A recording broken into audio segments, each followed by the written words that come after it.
My older team finally won a game Oh, good. in the high school professional league. It Cool. was like there's no divisions, they just throw everyone together, so it's like, That's what Stat played last year. I thought, I guess I'll leave. So that's pretty. Against the world members, no, elite. Maybe week two. Elbridge? No, I'll just. Yeah. Who's that? Yeah, Nate, Julie, and probably four. I think it was Kristen Brandon, they were the name.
Ladies and gentlemen, are we ready?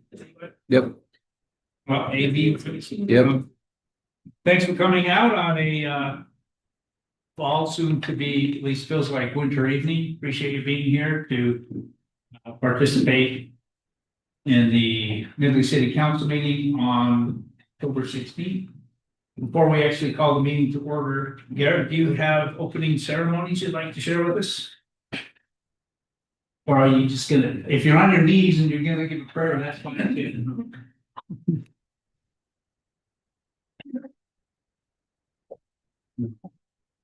So we can do that. Pledge allegiance. Nice.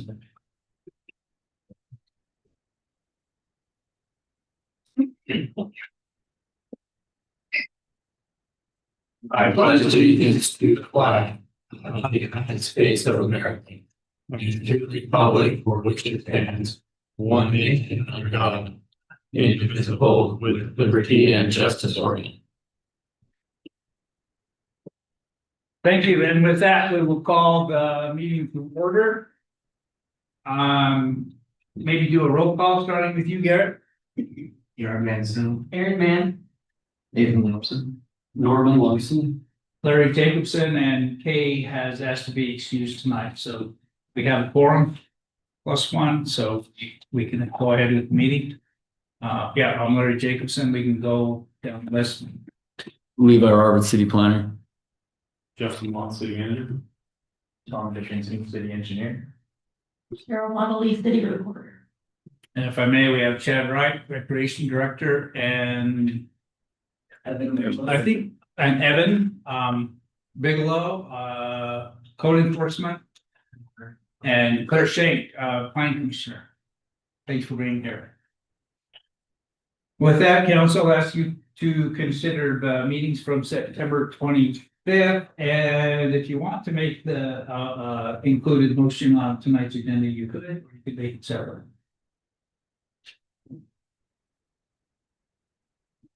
I'll make a motion to approve the meeting minutes and the current agenda tonight. I have a motion from Aaron, a second from Garrett. Discussion on that motion. I'll offer discussion, as we do. By habit, when we have scheduled public hearings, we like to put those at the front of the agenda because people that are here to speak to the council have that opportunity to know better at what time that will be called. I have a feeling that it may be a workshop on 1200 West traffic calming, that people are here to watch our discussion on that. So if the council's so inclined, we could reorder the agenda. It's up to the council. The agenda as presented to you is there, and I'm not making a motion to amend, but I would let you decide on that. Yeah, I can make a motion to amend. We move item 14 and move it right up in place of, in front of number 6 then, just after our normal public comment period. Or I'm sorry, after planning the zoning commission report. Yes, so you certainly can make that motion. So there's a motion to amend, I'll repeat it if we need to, or I'll take second. Second from Norm, that motion to amend would be to move item 14 to, let's call it 6.1. Discussion on the motion to amend. Yes, please. Yeah, workshops tend to be something where we kind of brainstorm and get information and things back and forth. I'm fine with that. I just think that all these other things that need to get done won't be going to take us very long, so it's hard to predict. But a substitute might be to just put it after, basically move it up to number 12, the new number 12. But I'm fine with it. I just think that these other things will be pretty quick, but. Yep. I don't. I'm not making that substitute. Okay. It's just working with.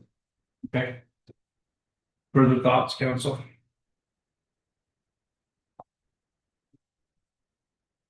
All right, well then I guess we'll vote on the amendment. Those in favor of the amendment to move item 14 to 6.1, please say aye. Aye. Any opposed? Okay, we'll make it so. So 14 to 6.1. Cheryl, you with us on that? Levi, okay? Tommy, okay? What's your presenter, right? Okay. We still, now we have a motion in front of us. Minutes and amended agenda. Any discussion? Any opposed to voting? Say none. Those in favor of the amended motion, please say aye. Any opposed? Motion passes. Thank you. Okay, next we have an opportunity for public comment period. This is the time when people can address the council on any topic that they would like to, as long as it pertains to the business of Nibley City. You do not have to sign up. We have several people that have signed up to do that, so we'll work through this in that order, and then if other people want to address the council, we'll give them that chance. It looks like there will be a number of people that would like to make comments, so we will encourage you to be efficient in your thoughts and comments as you share them. And that means we're gonna have to limit each speaker to 3 minutes. You can say anything you would like to in those 3 minutes. So with that, we'll open the public comment period, and Mickey Duke, I think you have signed up to speak. Yeah. And please tell us your name and address. Mickey Duke, I reside at 1012 West 2400 South in Nibley, and my comments have to do with workshop the 14. So if you'd like me to make them now, or if you'd like me to make them later. This is your opportunity. Whether they would be reordered. Well, yeah, thanks for asking that question. We have had several public hearings on this. We have to advertise public hearings, and so in fact, this is a workshop for the council to discuss things. Right. We can reschedule public hearings depending on how the workshop goes. So I can go in and make me comments. You can. In fact, this is your only opportunity. So on that, we do have other public hearings. If someone is here to speak to those public hearings, it'd be best to take those in comments. Okay, please. Okay, well, I understand that is really a traffic calming on your part. I haven't seen any speed reduction.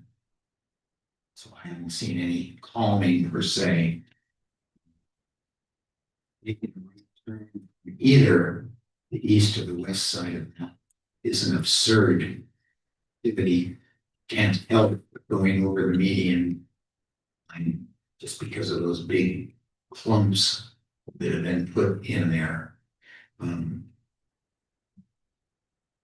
haven't seen any neighbors say, gee, that's a wonderful thing. Remember, this is Mayor, you wrote an editorial that kind of asked us to, bear with it, take a look at it, let it sink in and drive around on it before you just decide, hey, this is stupid. But as far as I'm concerned, this wasn't a successful. It's my thoughts. So I want to leave it with you. Thank you. Rick Lawson.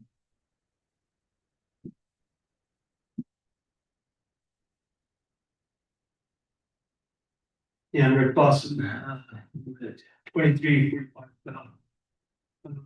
court. Did we?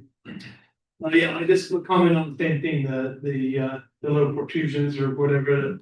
I'm not exactly, I think they're put out there to help or slow down people turning, which they definitely do. It makes it almost impossible for people to turn. I don't know if you've ever seen buses that are trying to pick up children and trying to turn those streets. It's almost impossible to go over, and they go over those bumps. And that's not a great thing. The other thing I actually saw, which concerned me a lot, was the safety. On 12th West, they have not where they put the new ones, but it's where they have the existing ones on the first part of that probably around 2,700 south, somewhere around there. I was driving along and I saw a car turning onto one of those streets.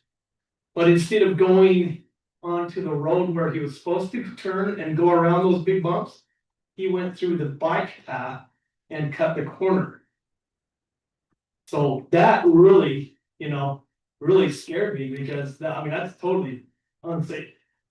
And if a lot of people are doing that, then those bumps are causing more problem than they're creating, than they're helping. And then my other concern is we haven't seen those during snow yet. And how many cars are gonna get stuck on those or high centered on those bumps during snowstorms? And so that's what my concerns are. And I don't think they're really, like Vicky said, I don't think they're really helping too much with the speed of going straight, but I mean, they definitely slowing cars are going forward around almost to a standstill. But anyway, thank you. Thank you, Mr. Clausen. Ammenhauser?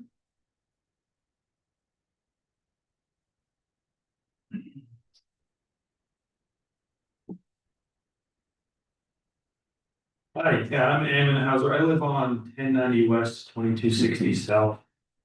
Some newer ones. So speaking of the same concern, the traffic calming efforts.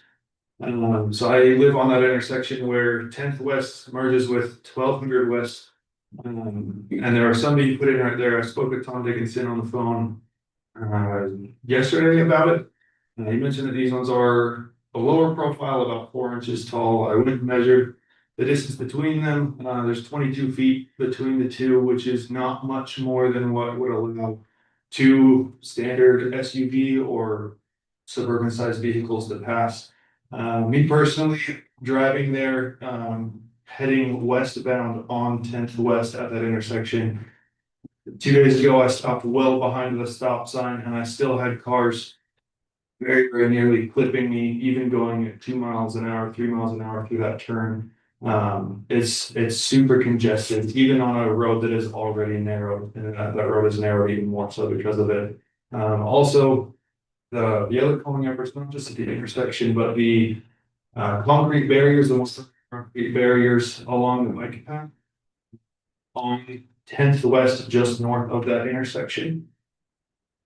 The curbing of the road is not straight north. It has some decorative weaving to it in and out. And the curbing of the permanent barriers and the curbing aren't in sync with one another. And so it forms a bottleneck that will force cars closer to each other, making it more likely for them to sideswipe each other. So every morning I live at that intersection, I hear cars flying past.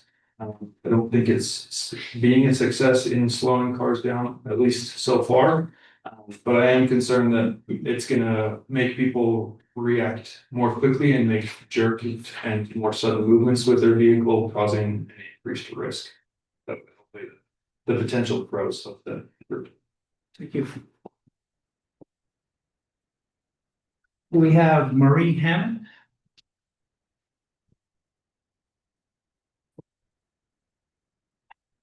So it's Marnie Hammond. I live at one Marnie Hammond. Okay. Thank you for being here. 1 West 2450 South. So I am right there when you guys are doing all the construction right now.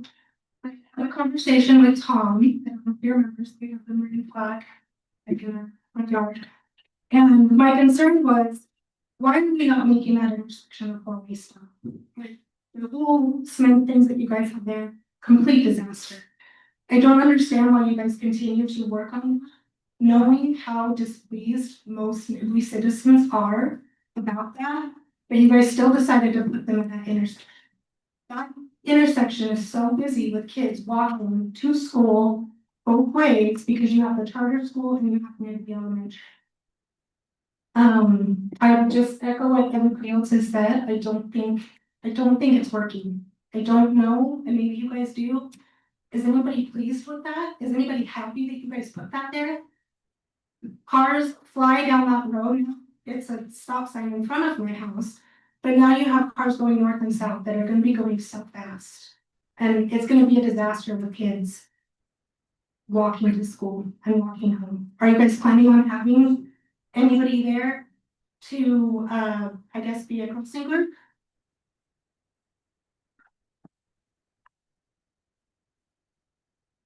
We'll try to answer that during the workshop. But yes, another person who's not be whatsoever, anybody who's actually in favor of this, so. Thank you. See if I can get it straight this time. Melissa Spindler, You can mark it out. do you wish to speak on something else? Stephanie Winkler,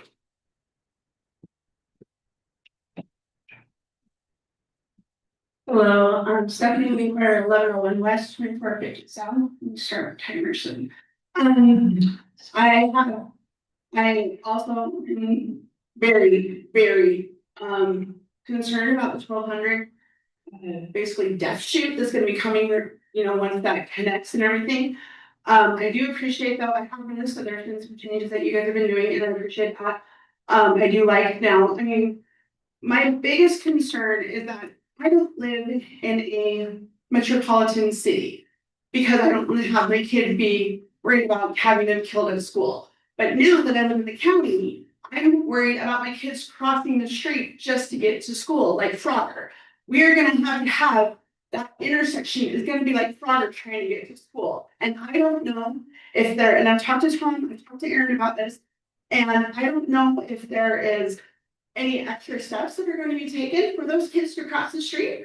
Because I know the day that Tom went the first time, he said that in order to make it a crossing guard, like the zebra stripes or whatever you want to call it, where they can have to wait till the whole entire intersection is cleared, that he said that there wasn't 10 people. I can attest, Margaret can attest, I'm sure other people can attest that that intersection is busy. And because of the construction that's been happening for the last month, we're not able to have it be counted for the full time. Did you get more than 10 anytime so far? but I recounted, there was 22. Okay, thank you. And then also I like that the West, and even though after it was installed after a kid was ran over, that the lights were put in for the school crossing. I saw that was on the scene. And I would like to have that down by the terminal school, but this is gonna be a nightmare right there. Are we gonna have flags for kids? And I'm with Alan on the SUV crossing. We don't even have a big car, just being able to get through 26, 2550, is that the one with speed like 2550? 2500? The one that's 12 and 2500. Okay, so 12 and 2500. Just to get there in a normal car without anybody around, it takes up going to the other intersection. And I also am on for, with the way that it's set up right now, are we gonna honestly have a police car and a 911 ambulance on hand for when those accidents do happen on that street because of all the so-called safety procedures? And now I'm gonna end up with 800 miles before you they can get in 1200. Thank you.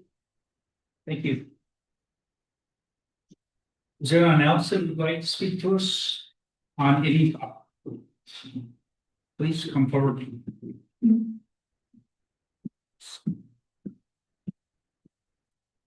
My name is Holly Weston. West, 2400 South.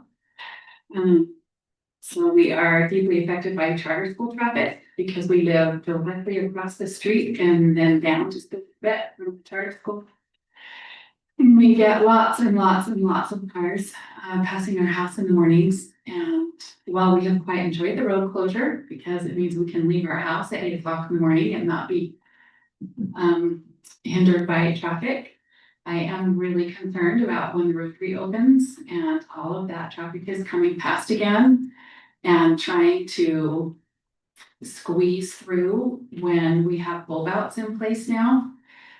Also really concerned about children crossing because the stop sign's been added, and I do agree with Marnie that a four-way stop should be a better use of that intersection because we have so many children crossing in front of my house every day to go to the charter school. I can look out my window and see children coming up now that they need safety measures. And they have always been able to cross before because our road went east and west without stopping, but now they're gonna need a crossing guard. And I don't know where you're gonna put ours because you've narrowed the road in the intersection with the bulb out and it's already very difficult to get through. There's not enough room for traffic. So now you've made it even more narrow with the bulb outs. And also somebody mentioned making those left-hand turns. Those are dangerous. I know that you heard all of this last year when people gathered to vent their concerns about the Stone Bridge development, but I can't see that anything's improved. It's still, I see, go past Stone Bridge and I still see trailers and pickup trucks trying to get out and buses going over the bulb outs and shaking up their little passengers. And I think a speed bump probably would have accomplished the same thing and probably been a lot cheaper. Thanks. Thank you. Who else?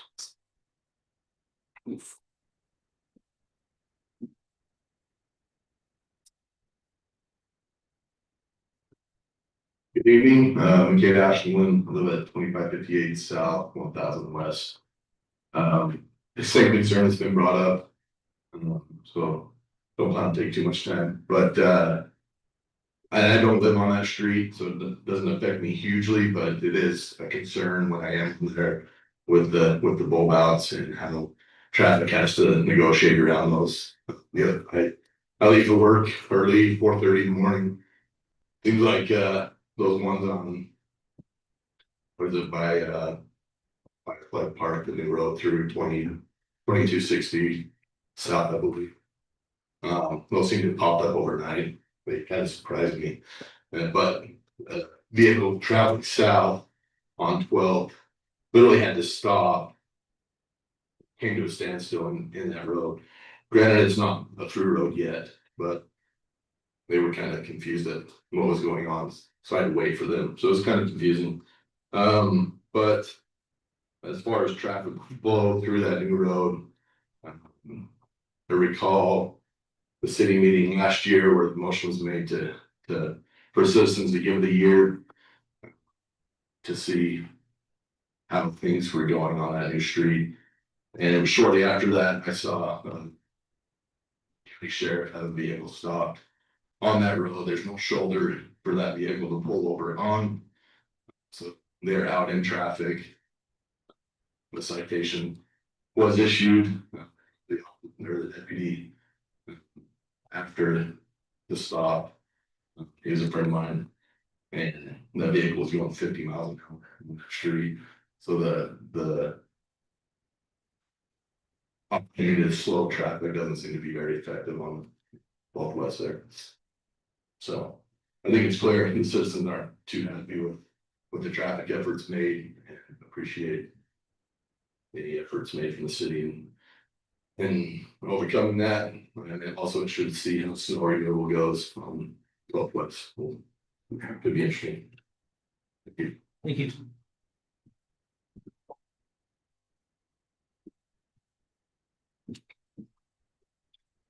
Okay, seeing no other hands or someone standing up, then I will close the public comment period and let's go to a planning commission. So Levi, you're doing that, you'll run QA on him.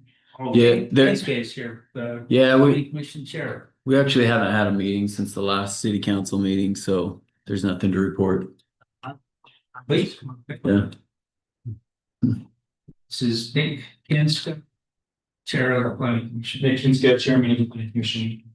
Council. So we had a joint meeting last meeting for the USU presentation. And afterwards, the only thing really I wanted to bring up was we did do another workshop on the R2A open space neighborhood, and that had some good discussion. And I think, or I'm hoping during this next meeting, which is this week, we can get more finalized with a recommendation to the council there. So that's something we're continuing to work on, and we're hoping to have complete, like I said, for a recommendation so very soon. So If there's anything else specific to that workshop or anything in general, please just.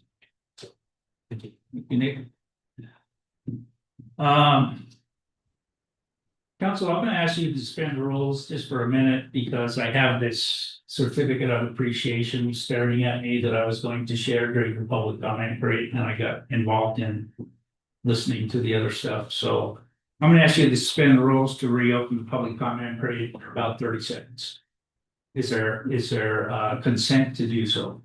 Okay, I will do that. So this is a certificate of appreciation from Project Valor. You remember Project Valor needed to have a modification to their conditional use permit at the trailer park to accommodate veterans housing. Project Valor was added, well, first of all, that conditional use permit modification was made by the council, and I was very impressed with the interaction the council had with listening and people that came to listen to what was going on with that proposal. So thank you for that from me. And then also you added Project Valor, which again is about providing transition housing for veterans from active duty into non-active duty. Added Project Valor to our community support, our community partners list. So thank you for that.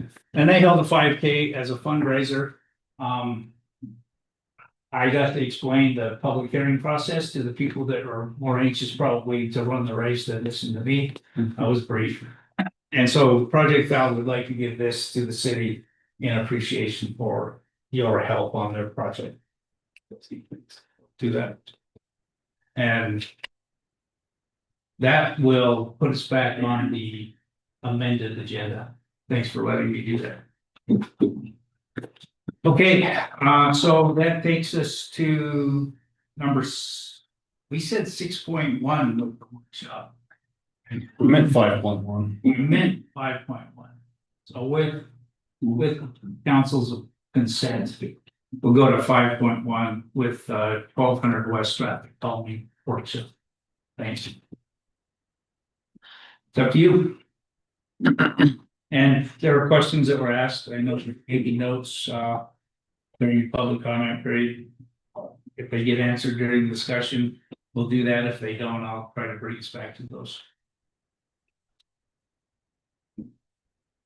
I can just take us, Please. really briefly. We had a little bit of discussion about what you guys wanted to see at this workshop, so we weren't exactly sure what to prepare as staff, so we're happy to answer any questions or dive deeper into anything that you guys would like us to, but we didn't prepare a slideshow or anything, but we just did want to mention, since the last discussion about this, we were given the year and we were told it was okay to make minor adjustments and things, so we just wanted to go over what we have done as staff to the streets since that meeting took place.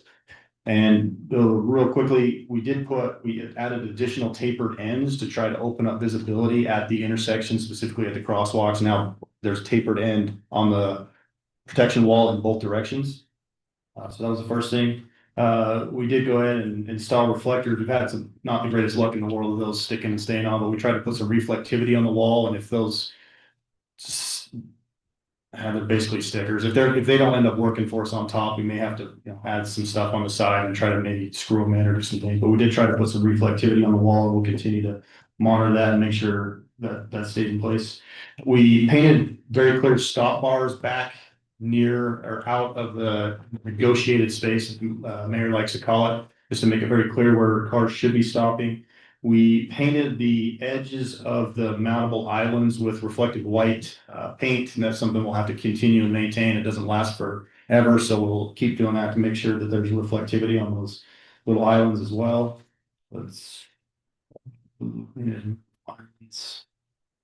We have conducted some speed studies and have some data on the traffic in that area. And just as it was already mentioned, we did make some minor adjustments in phase 5 construction with those mountable islands. We held them, they're not quite as high as they were before. They're 4 inches instead of 6. And we've also slid them back to try to line the toe of the island up with the protection wall.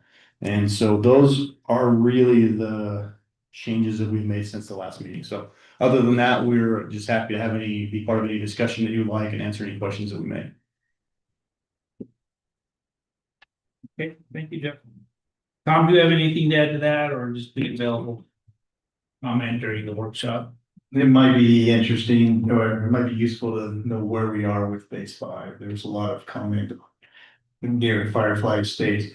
So they just poured those concrete islands this morning. They poured the infill around there within the curb area. So right now they're all tented up. There's barriers everywhere. So it is very narrow, much more narrow than once it gets open. My measurement was about 25 feet between the that's about 12.5 foot lanes, which is pretty normal. The travel lanes are actually 11 feet, so there's a bit more room between those ones, and they're a lot shorter, like Justin said. The barrier should be complete this week, and then the striping isn't in place. There's the bike lane that's striped, so none of the lane delineation is in place yet. And that's supposed to happen tomorrow with weather permitting. We've been pushed back about 15 days with weather and some other construction items. So we're a little bit further behind than we thought, but we'd hoped it would be done by now, but it's gonna be another 2.5 weeks till we get there. So I am here with any questions that you have though. Thanks. Does that mean till it's opening and we'll still be working on it, or will be closed for the 2 weeks? Still, the north-south travel will still be closed. They're going to open the Nibley Park at to. So east-west travel will stop. But that intersection will be available for that east-west travel. Is it too early to share speed data or? Nope, I have that. We've done 2 speed studies. Let's see. It's averaging between 33 and 38 on the 85th percentile speed. That means 85% of the cars are doing 38 or less. The maximum speeds measured were between 73 and 56 miles an hour. What we found was, as toward the ends where the barriers aren't in place, the speeds were much more excessive than where they were in place. That makes sense. So these are on the tail ends where right now it's unfinished. It's in the phases that we're working on right now. So, and it could have been a random motorcycle or something as well. But on at 2500 South, right in the middle of everything, it was 56 miles an hour, but toward the upper end, it was 74. So another thing that I looked into was crash data. There's roughly 4 crashes over a 5-year period or along the corridor. In 2020, there was 1200 West.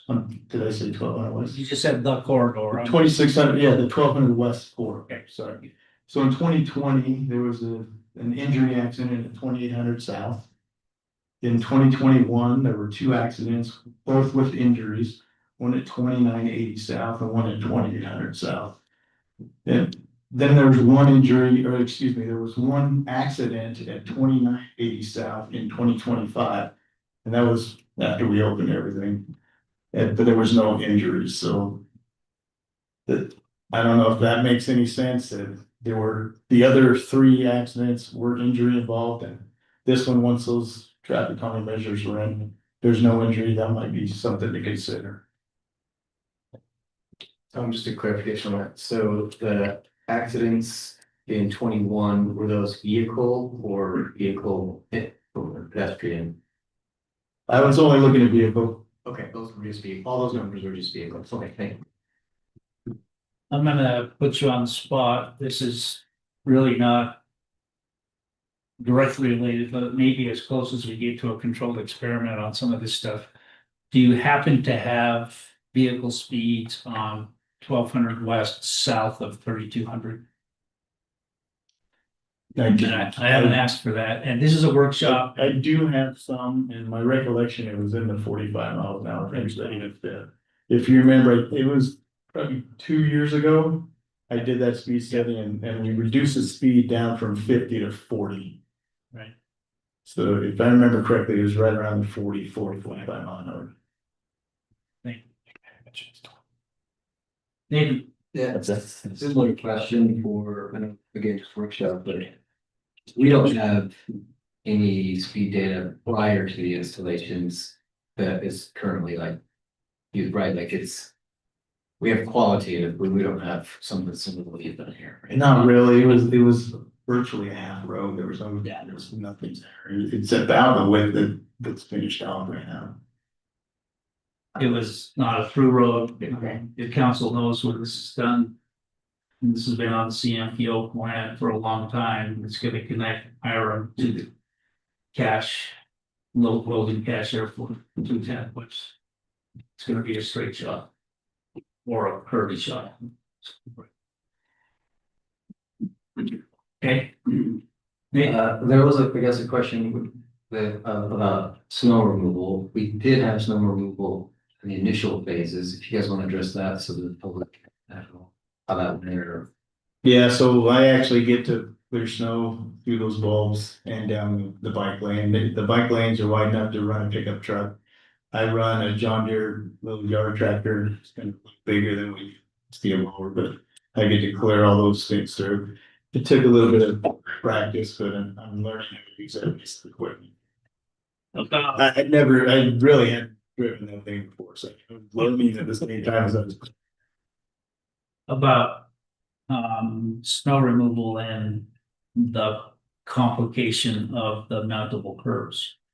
Yeah, I'm using that track. Using that on the mountable curves. Yeah, the crosswalks, Okay. the negotiated space, the curves, everything else. Okay. And We tried other pieces of equipment. I think they had a Kubota out there, those skid steer type thing. And I think that was just a little too big of a piece of equipment. This green John Deere seems to be working. Okay.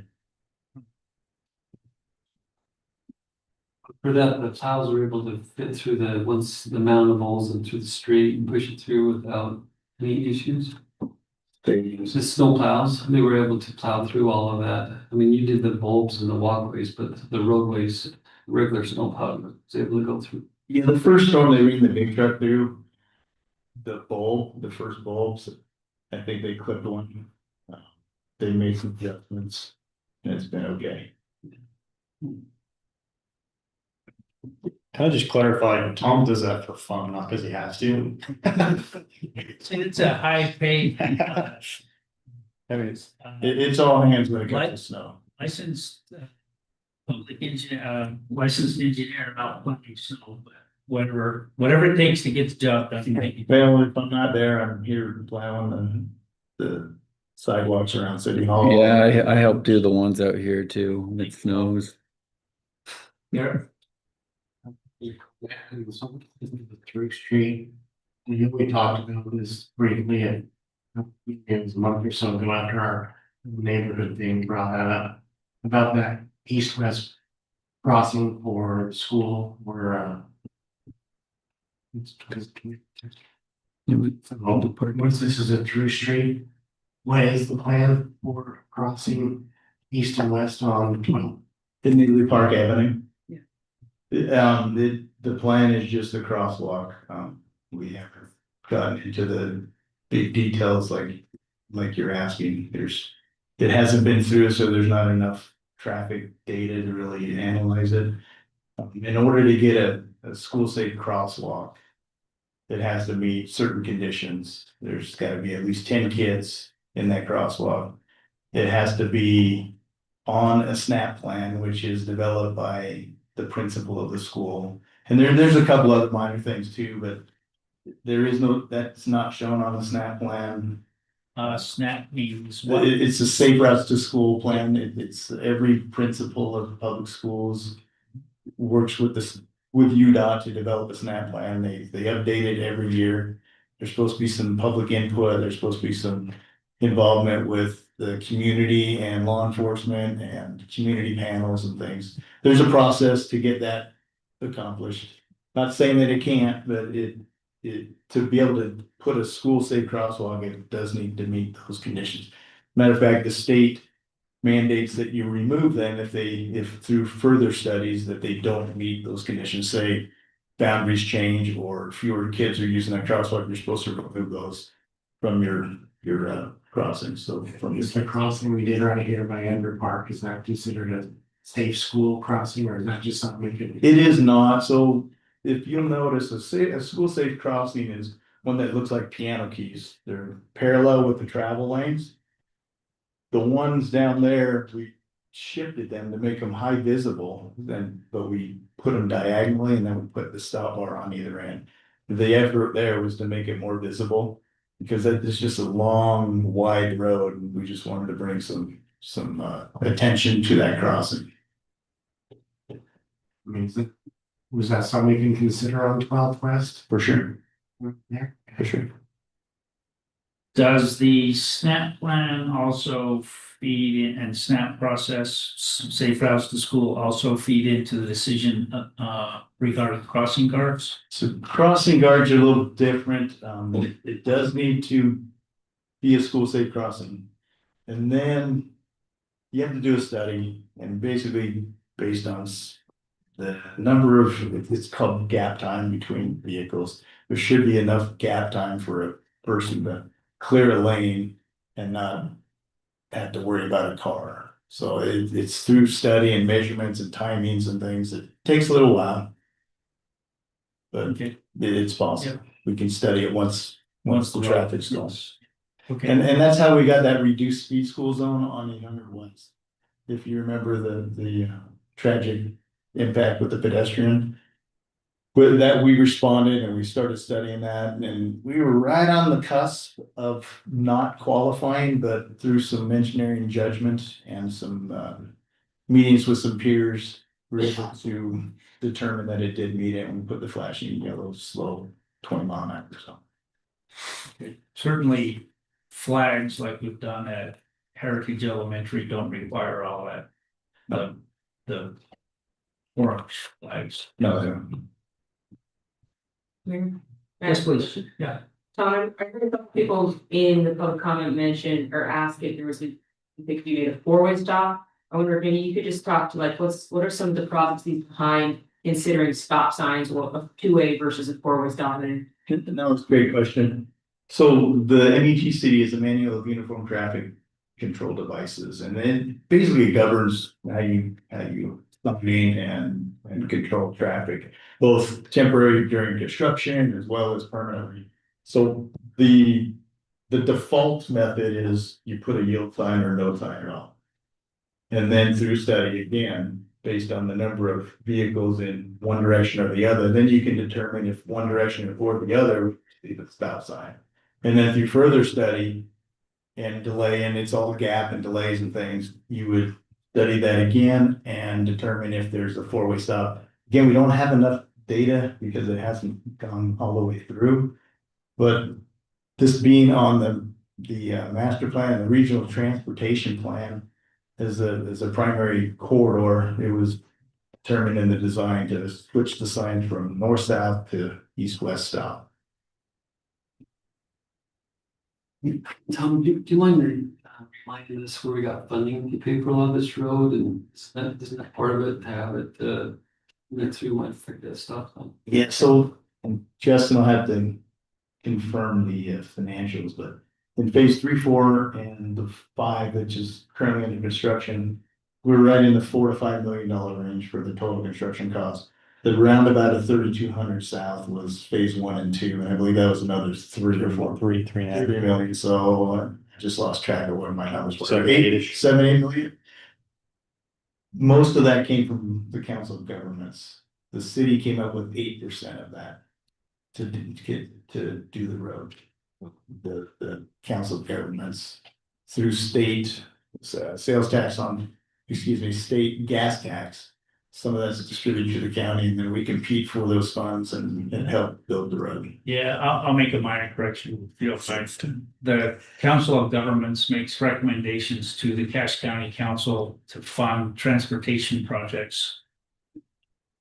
And the revenue source is a voter approved 2007 0.25% sales tax, local option sales tax. So there's gas tax for B and C roads. But the Council of Governments recommendation, we're going through that story right now, actually, to figure out what to do. This year is an all-time high. in part because we went to 2-year cycle on funding, so on and so forth, but it's averaged about $7 million a year. In 2000s, and this year it's 17 million.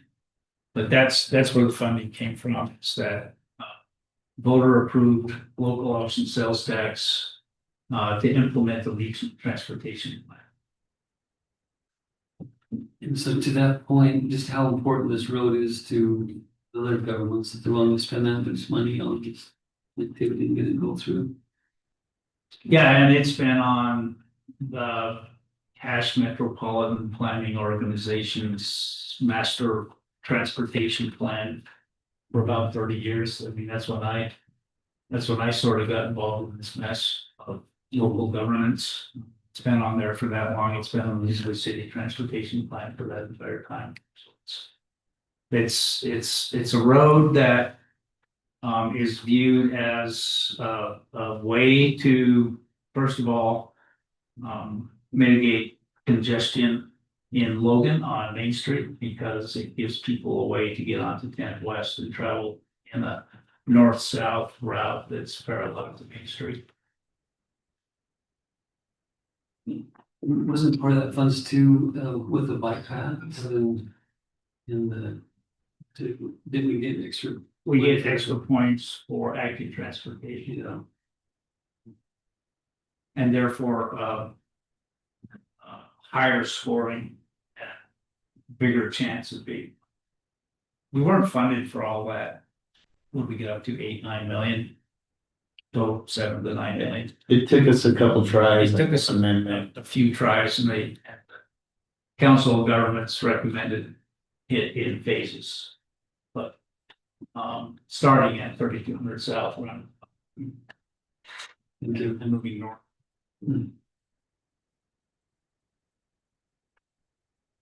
All right. I heard one comment Rick mentioned, he saw a car, instead of going to the middle intersection and turning, skirt the island and go the other side of it. I'm wondering if you've heard any other incidences of this happening, and if we have, like, what are our thoughts? Yeah. Do we have a plan to help try and mitigate that, or get cars to teach the correct way to do it if it's confusing, or? So there was a couple of, we could even do one of two scenarios that I'm correct. That on the tail end of south end of the phase 3-4, the bike lane ended, and there was 2 or 3 barriers, and it looked like a lane that you would take. I think we had barriers and people kept moving them so they could actually use that as a turn lane. Now those barriers they should be complete with this phase, so I think people may still be using those. The other one that it may be is the distance between the concrete bulbs and the sidewalk, or excuse me, the crosswalk. So between the barrier and the bulb, there may be enough room for someone to come through there. We could put balusters or something, a bollard that could block people from doing that. That kind of scares me though, because someone hitting that would really do some damage in a vehicle. Is a baller Or a with those bike. candlestick looking? So a lights? bollard is probably an 8-inch round diameter steel casing. You sink it into the ground and fill it with concrete. So it doesn't move. Right. You could do candlestick. We could do a candlestick too. We could do a delineator. There's plenty of options for them. Okay. But the ones that we use, people kept moving them. In this new phase, one of the bulb outs been moved back. Would that eliminate that? By moving those bulb outs back on? When we touch?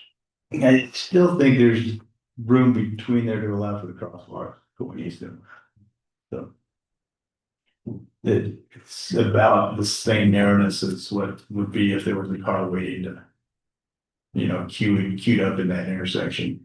There's just the same amount of room for someone to go in between the bulb and the barrier in some cases where the crosswalk is.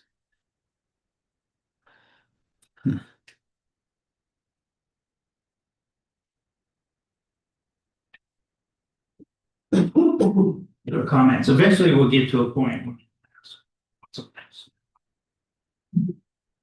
you're ready to tell me what our next step is. Yeah, just for sake of one of the questions I wrote down that I heard a couple of times during public comment meeting, does anyone like this? And I've had over the last year conversations where citizens have said that they appreciate it. I think most of them are active transportation users of the space, or their kids walk to school like Thomas Edison, some of those. They have expressed to me, usually more privately, because there's the intimidation factor of feeling like the odd man out, I think, sometimes in public meetings, but I think I just wanted to address that. That was the other question that I had is, has anyone told us that they're not displeased? And there has been feedback that's positive. Yeah, and I received the same. I won't read them out because they're not here speaking. I do receive personal correspondence with folks that feel that way. It is hard to speak out against in favor of something. I'll pontificate for a little bit. I understand and I hear the concern about the speed of cars. And I would invite any member of council to come, if you don't get the opportunity, to watch the speed of cars on Highway 165 on a long, straight, wide road that passes through Nibley. Posted 45 mile an hour speed limit. The tin sign, you know, as you know, doesn't do anything to control the speed of cars unless you have active police patrol like every day out there in citations. What controls the speed of cars is when drivers drive at a speed that they feel safe. And I drive 45 to 48 miles an hour on 165, and it's easy for me to tell that there are a whole bunch of cars going 65 to 70 on that 45 speed. So as we have learned, as we look at this, the old way of designing roads was to make them long and straight and build safety margins into those roads. But turns out that increases speeds because people feel safer and drive faster. And then certainly the severity of accidents increases because speed contributes to the severity. 165, I think, is a great example of a long, straight, wide road, and people go really fast on that route, well beyond the 45 mile an hour speed limit. I'm encouraged by a 35 mile an hour speed study that we have so far. Eventually we'll bump the posted speed limit to the design. Go ahead, Tom, to the design speed of 35 for 12 West. Is that correct? No, yeah, that's a good point. These speed studies I referenced earlier, that was when the speed limit was posted at 25. Yeah. We've recently removed the 25 mile an hour signs and posted at 30. Oh, that is That was last week. Last week, okay. It might have been the week before, but And so I would like to see us, again, I mentioned maybe it's as close as we can come to a controlled experiment. I'd like to see us do speed studies on 12th West, south of 3200 South, that don't have traffic calming. Versus, I think we have an intuitive feel for that. We have an anecdotal measurement on that. But then speed studies on 12th West, north of 3200 South with the traffic calming. And see if we can see what difference we measure, if any. Yeah, especially with the speed limit switch. I'm super curious. Yeah, yeah. And I think with increased residential development, by the way, I think 35 south of 3200 South is probably the appropriate speed. I know we bumped it up because it was more agricultural at the time, but things are building out there. So that would be, again, more of a, okay, posted 35 with and without traffic. May I ask a question? Yes, please. I heard McCabe mention in the public comment that he saw a friend of his who's a deputy, pull someone over on 12 West, and the type on the shoulder. Wondering if we've talked with the sheriff's office about their thoughts about speed or lack there of a shoulder, if that's an issue for them, are they concerned about that? Or we don't know if we could follow up and ask them. So we have spoken to a couple of deputies. I believe I have an email from a deputy that I forwarded to you guys a while ago, and This was from our discussion a year. it was a little after. Was it after? Yeah, I remember. It was. Yeah. At least we've never gotten an official statement out of the sheriff's office, and I guess that's something we could do if that's something you'd like us to try to get hold of, but the feedback we got from that officer was very positive. I did observe, while we're on that topic, I did observe a van that had a flat tire. They were coming southbound, they'd just gone through the roundabout on 2600 south, realized they had a flat tire. They actually pulled off into it's a new intersection that's gonna serve Heritage Parkway. They pulled off there, came back later, they were changing the tire and they backed out. So there are sufficient pullouts every 600 feet or so if there is. If you need to pull over for a police officer to get a ticket or a fireman, you just stop in the middle of the road, they'll go around you. I don't know if it's a huge issue. I know it's something people aren't used to because they're used to those wide shoulders so they can drive fast and look at their phones as they're driving, but it's just something different.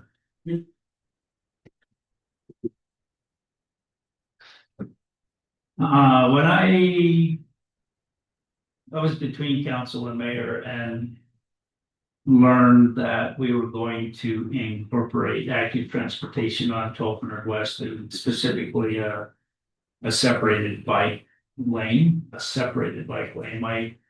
My first concern was, what do we do about the contention between cars and bicycles at intersections when bikes between intersections are out of vehicle traffic and then all at once they're in vehicle traffic?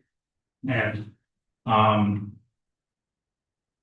the mountable curbs are actually a way to eliminate that contention, in part because when driving the intersections with mountable curbs, it eliminates what I call, as I ride my bike, the infamous right hook. So I'm riding my bike 20 miles an hour on the edge of the vehicle lane. The car passes me, and as soon as they pass me, they forget about me. They forget that I'm there and then make a right turn. They don't see me because I'm back here in their blind spot. They don't see me and they make a right-hand turn into me. The intersections the way they are with the mountable curbs make the vehicles face the bike path as they make that right or left-hand turn. So it may seem that they don't do anything. They are there in favor of the active transportation part of this, the in and out of traffic thing for bicycles. And these are not experimental things that we're just trying. These have all been approved by the Federal Highway Administration. I appreciate local feedback on it. Thank you. But we're not experimenting with these. And we heard from, the certified traffic intersection engineer during the August discussion on this, as to where the research came from and why they're built and how they're supposed to work. That's my last one. Eric. I wonder if you guys could just help jog my memory. Was it June? We just made a decision to make the base 5 Mountable Islands down 4 inches and further out. Can you remind me, what did we have a conversation about the Mountable Islands that were already in place on 12th West? Were we leaving those as they are? We weren't making changes to those ones, correct, to modify them? We haven't been given that direction yet, Okay. but that's certainly something that's in the back of our mind that could happen if you would like it to. And there was a cost estimate to doing that. And I think the council's decision at the time. Yes. Let's make those modifications to the phase 5, the next phase, see if they're still. See if they're more accepted, less accepted, still do the job, don't do the job. Right. And do a comparison between. A slightly modified mountable curve on the middle section to the section. Is that the recollection of council? That's what I needed to give. So, I mean, that word comparison, obviously, phase 5 is just finishing or not quite finished. In order to do a comparison between the old design and the new design, we would need some time. So I guess where I'm going with this is kind of like next steps forward. And I mean, maybe we can have a discussion about what we feel like is an appropriate timeline to look at and compare those two different sets of designs.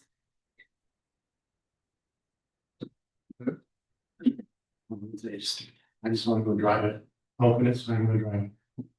Cause I mean, I've driven that Stone Bridge multiple times. And it's so, even in the car. You still cross that median just a little bit, make that right turn, not hit the mound. And that's just in the little Honda that I have, so. I'm anxious to see what the new design. As soon as it's open, I'll drive it, I'm gonna need a day. I'm driving and see if it lets me make that turn and feel like I can do it without crossing the mountain. Any thoughts? Well, I think like all of us, we were hoping the road would be open and have some time before this meeting, and it's there. I think also when we look at those, look at the crossing guards, and I think as soon as it's feasible to do a study, do that, from where it's at. Especially where our intent is 22 kids, that'd be good to have that priority.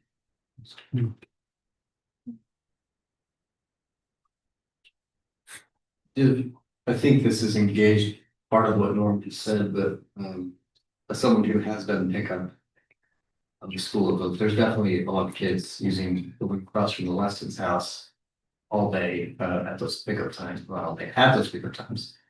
But as part of what Norm just said, have we started to engage the principal in the process as well? I think that starting in doing what she needs to do to designate it, so that does that make sense? Is that part of that same process? It could be, for sure. I've met with her, just giving her updates on the construction activities and the closures and things. I haven't gotten to the point that, hey, you need to create a SNAP plan. I don't believe that school has a SNAP plan. And I'd have to look and see if charter schools are eligible for a SNAP plan. I don't know. Yeah, well, I'll have to do some research on it. Right, because if they're not eligible for a SNAP plan, then how do you even go back to the committee with an intersection? Exactly. That's but I'll have to do some research on.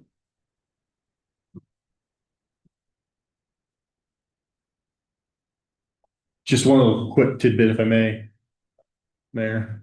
Please. There was just an interesting article on KSL today. Mayor alluded to the fact that we're not the first one to try some of this stuff, so it'd be interesting, for anybody. I'm curious if anybody read this morning, saw it. It's kind of ironic that it happened this morning, but I'd encourage everybody to go take a look at that, go read it. Is this the UW?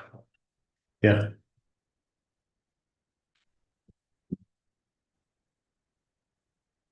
It actually brings up a good point of like the goal, right? If neutrality of mobility but more safety is a goal, or if improvement of safety is a goal, or if, then the impact on vehicular mobility. It's good to think about, like, if we do all this and we feel like we've only obtained like neutrality, but it feels safer, like we did the right thing. But it's interesting to think about that article.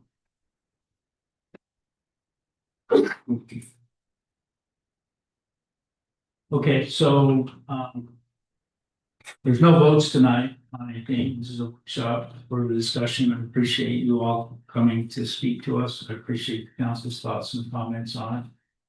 I will gladly take direction from the council though about what to do on a future agenda.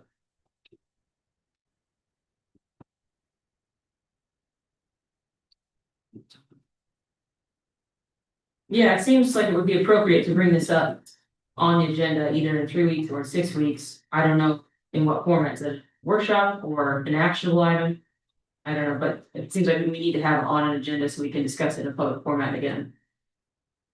Yeah, I agree with that. Yeah, I mean, does that seem helpful to have another workshop again, like?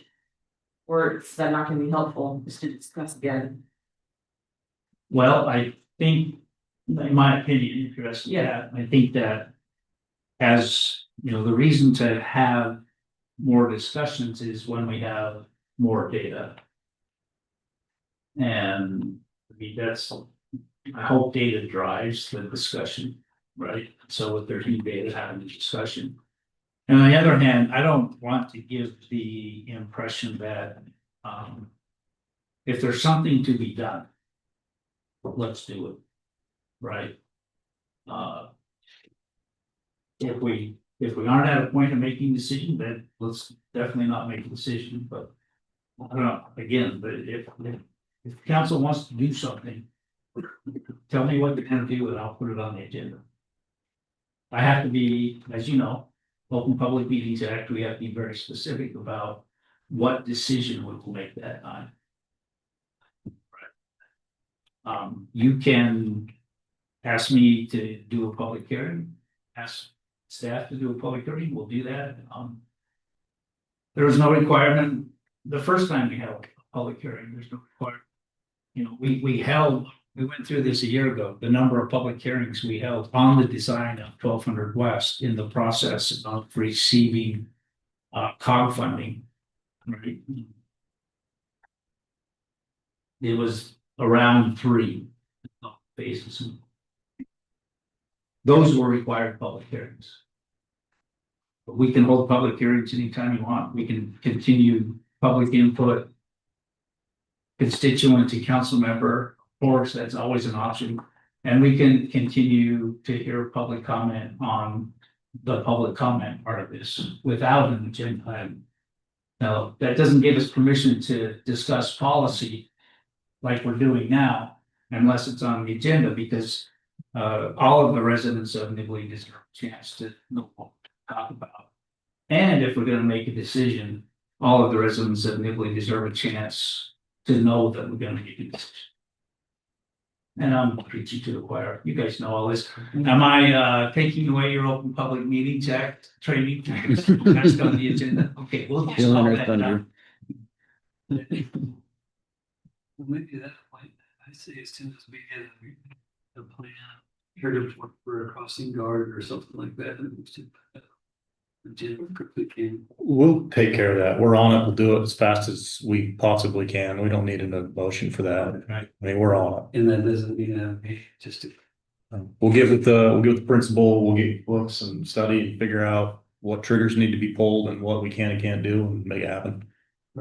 Does charter school have a school community council like regular school? We'll find that out. Yeah, fine. It is a little bit of a unique animal. So, I know the school committee council is a big part of that. Yeah. Right, that's the parent input. Yes. Yeah, so one suggestion I think that would be probably our next action besides that is the possibility of the changes to the current bulb outs already. That was something we were talked about, I don't know if we'd have the data but I think it's the one that we're gonna find out first about a possible change. And so I'd say, I don't know if 6 weeks is appropriate or not, but I would say by January, maybe some snow falls, etc. We could maybe bring this up again and specifically talk about changing the already placed bulb outs to what's phase. If we prefer phase 5, let's do the rest. I think that would be the next action. So I'd say that's January. We address that. So any data or information that we can glean, it's a lot of it is gonna be qualitative. Harrison, after he drives it once or twice, he's gonna have his feelings on it. I'm gonna have to bike it a couple times to see if I like it. I think that would be our, make the actionable. Okay. And, get a hold of me. Yeah. Outside of the meeting, we'll chat, tell me what you wanna do. If I feel like it needs additional support from council members to make it valuable time for the council. I'll canvass the council and, you know, try to do what council wants me to do, or they try to allow the council the process to do what they want to do. That's great. Okay. If there's no objection from the council, we'll call item 5.1 complete. And move on to item 6, that's a public hearing. Ordinance 2532, this is an ordinance providing for the compensation of department heads of Nibley City. Justin, you Yes, can sir. help us on that? Yes, thank you, Mayor. As you're all aware, a couple years ago, the state legislature passed a law that requires us to post annual salaries of all department heads. It used to be just statutory officers, treasurer, mayor, councilman, things like that, but it was recently changed so that even department heads now need to be notified. And this resolution passed on salaries. Now, we've come a long ways in the last few years with adjusting employee salaries. I'd like to again just reiterate how much I appreciate our staff, how awesome I think our staff is top to bottom. I put our staff up against any other city staff out there, and hands down, I'm confident that they just do an amazing job. And so we've done everything we could to try to compensate them as fairly as possible. And in today's environment, difficult thing to do. And in this case, in this auction, our recreation director was offered another position. And so at another municipality, and Mayor and I had a lot of discussion about it. We're very proud of our recreation program. It's by far the best in the valley. We think it's fantastic, and we want to hold on to that. We want to maintain that. So we talked about that and discussed that, and are willing to make this move to our recreation director's salary so that we continue with what we've built and move forward with what and continue to grow. So happy to answer any questions. Thank you. Questions before we open the public hearing? Okay, seeing none, Chad needs, see if there's a sign up sheet to speak at this. Again, don't have to sign up. We welcome your comments, whether you signed up for it or not. 32 or 31? This is 32. 32. 2532. Thank you. So nobody signed up, but certainly welcome you to come forward and address the council on this matter.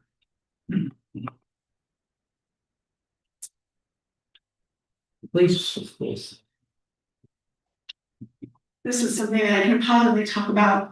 Yeah, I agree. So can we, for the record, it's just for open public meetings, just who you are, where you live. And we were like level 1 normal. And so Chad has been amazing. How long have you been here?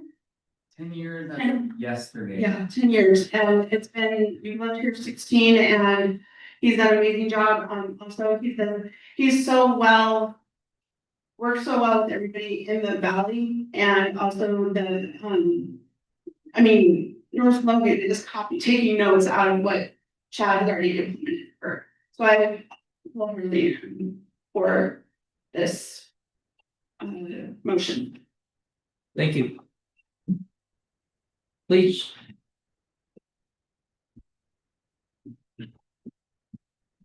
Glad to see you stand up and speak to us. You spend a lot of time with us. Thank you very much. Greg Anderson, 110 So, yesterday, this is really unique in my office, and I'm a realtor over with C21.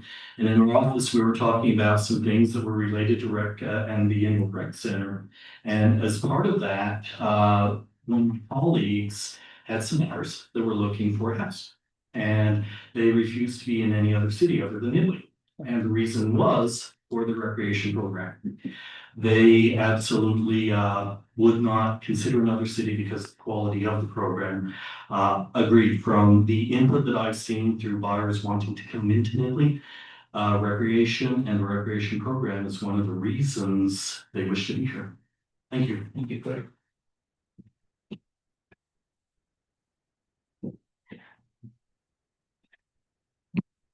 Any other comments? Going once, twice. With that, then we'll close the public hearing Thank you for your thoughts and comments, and turn it to the council's discussion and consideration.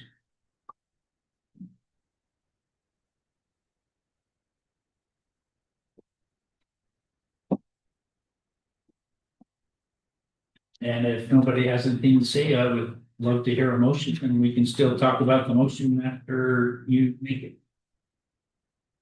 Nathan? Yeah, I'll make a motion to approve. We have a motion and from Nathan and a second from Aaron to approve ordinance as presented, 2532. And I'd say wait, second. And that motion includes, I think that was, Aaron, was that part of your second Yeah. to waive second reading? Okay, so it's a motion includes to waive second reading. Discussion. I get the feeling the council's ready to vote. Is there One. Oh, please, yeah, sorry. No, you're good. Just, no, I appreciate Chad and all that he does. I think that it comes to a point too that a position is only worth so much. So I appreciate we kept this here. I was, my favorite bus system, and I think the saying is sometimes we outgrow our position, and if we keep feeding them to keep somebody money here, and that's generally not the point. And I don't know if that's not what Chad's doing, but I think with that in all positions, there's a value to it. And sometimes we just outgrow a skill or maybe our qualifications. So we need to keep that in mind too. And I think we do good. So if we do this and then we continue our cost of living at 3%, I mean, that's I don't know, there's a lot of people that don't make that much or close to it that do a great job in their field also. So I just want that on top of that group. We give a lot of thought what we have, so. Yeah, thank you for balance. Anyone else? Thoughts? Anyone opposed to voting? No opposition. Since this is to waive second reading, Cheryl, will you please call the roll? Councilmember Anderson. In favor? In favor. Councilmember. In favor. Councilmember. In favor. 4 in favor, none opposed, so ordinance passes. Thank you for that discussion. Thank you for your votes. Next, we have the public hearing that would propose to amend parking regulations for non-motorized equipment. This is ordinance 2531.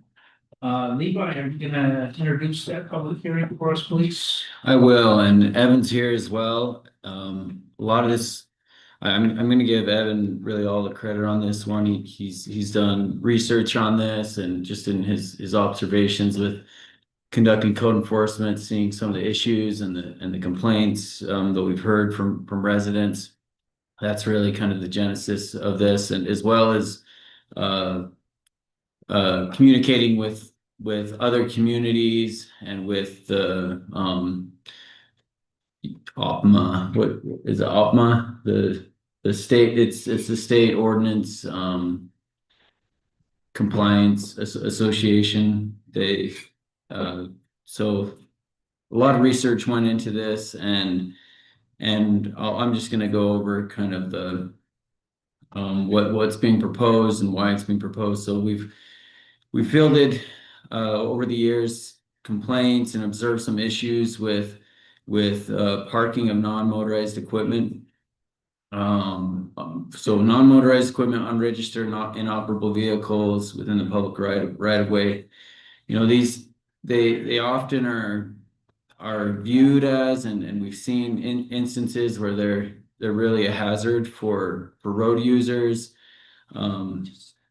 They're difficult to see at times, and this includes motorists, bicyclists, someone on a scooter. I'll go through some images here. Oftentimes they're more difficult to see at night.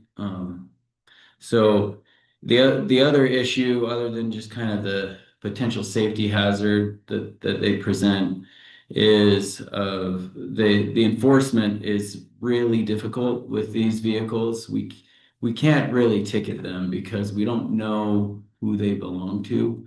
In a lot of times, if they don't have a lot of times they don't have a license plate. So we can't, if it comes to, like, if they're breaking other ordinances, for example, if they're more, we have an ordinance where they can't be there for longer than 48 hours, but even if they are, we can't enforce it the same way that we do with other vehicles. So we have to go basically, straight to pursuing impounding, but that takes quite a bit of time to get to that level. And so enforcement just becomes very difficult. The proposed ordinance would prohibit the parking of non-motorized equipment, unregistered and inoperable vehicles in the public right of way. And I can bring up the specific ordinance if you want to talk about it, but just wanted to show some examples up on the screen. So here's one you can see, so pretty low profile. They're really common. People, a lot of people will just say that they're common to see these on the street. A lot of times they're left for a long time. These utility trailers out on the street, probably for convenience, they're left, and we often get complaints, oh, I couldn't see it, or it's in my way, which you can kind of see why. There's just a few other examples here. Here's this one, and I think Evan mentioned that wheelbarrow was there for quite some time, and you imagine at night that could be pretty difficult to see. Here's another example. This is an example at night. A lot of these are black, right? So you can't, a lot of these utility trailers, you come up on them and they're pretty difficult to see, as opposed to car. The amount of reflectivity is kind of varies with them. It's not always a trailer. Sometimes people drop their maybe it's a moving box that they put in the road, or maybe it's a snow plow or some other equipment that they drop in the road. So our recommendation is to approve this ordinance. We feel it would both improve safety in the community. It would make it so that we could enforce more effectively the ordinances. And that's really the reason for this. Evan, I don't know if you wanted to add anything or if that pretty much covers it. But if you had any questions or.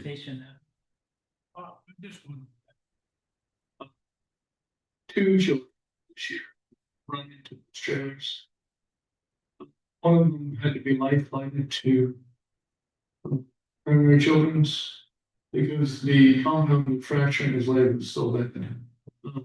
The other kid hit it on an e-bike, destroyed his e-bike, broke his arm. This got the 32 e-bike. But yeah, the reflectivity and not being registered to an owner makes it really difficult to enforce our laws.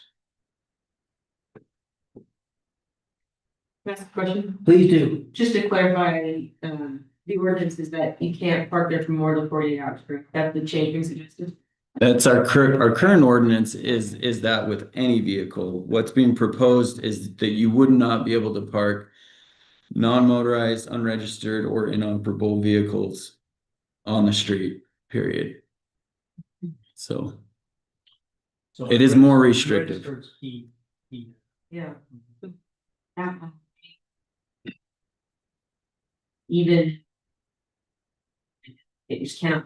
As currently written, yes. If you want to make modifications, definitely get into that. I would suggest getting into that in the discussion, but that as written, yes, they wouldn't be allowed to be parked at all. Correct, Evan? Yeah. So, what Mhm. if, for example, I have to do this one day, so actively moving wood chips into their yard, that still would be not gonna work with this ordinance. Well, this one, I don't know if it was the greatest example because this one, I believe, is connected to that trailer. It isn't? Oh, okay. Oh, right. The sheriff department, 2 months being patrol.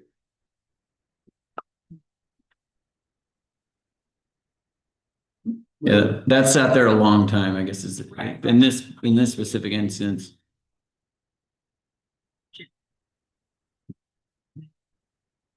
I can clarify. Yeah. If a trailer is attached to a vehicle, it is considered registry to that vehicle. So it's only when it is detached from a vehicle, then it's illegal to work on the street. And trailers over a certain size in Utah require Double axle. licensing. Now, a single axle, I think it's gross vehicle weight, single. So it requires license, so I think, there's. And again, we're gonna get to the public hearing real soon. But in terms of clarifying this, go back to the our ordinance, if you would. For, So I guess I'm looking at the red line ordinance. I can pull it out. So that we know exactly what we're talking about. These are good questions. Unregistered, that's what I'm looking for, it's unlawful to, I think it's lower than that. Let's see if I can get there. Non-motorized equipment parking prohibited, this is, number 4,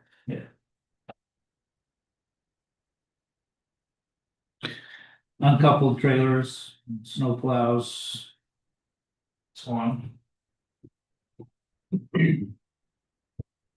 Okay, let's, if it's okay with council, let's go to the public hearing and then bring it back to you for discussion. Okay, we'll open the public hearing. Any member of the public who would like to speak to the council about this proposed change in the ordinance, please come forward.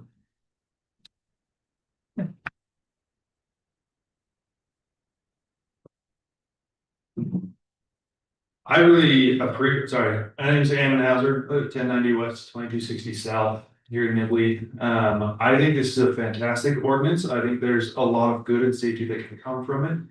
But I don't agree with it being a blanket statement of never being able to park those unmotorized vehicles. I think restricting that to hours after sunset and before sunrise would be very appropriate, an appropriate compromise there to allow people that are moving or working on the sprinkler systems in their yard that I spent so much time on this year already. Giving people an option to still work on the roadside by their yards, at least during the daytime hours, I think would still significantly improve the safety of the city while giving people the leniency of being able to get the work done.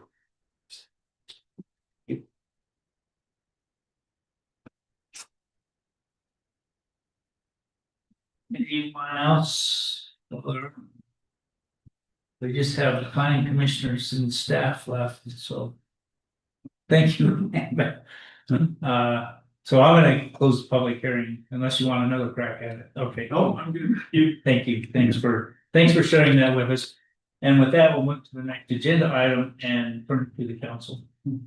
Ammon, you may not know, a lot of times, most times our default is to take things in 2 readings. So the first reading is to get acquainted with the topic, ask questions, let staff know what kind of information we'd like to have before we get to a second reading where it's officially adopted. And then sometimes we think we have all the information we need and then actually the second reading. So depending on how this discussion goes, it might be for first reading or second, and especially how the motion goes. So on that, we single out snow plows or it's just with plows? I don't know why.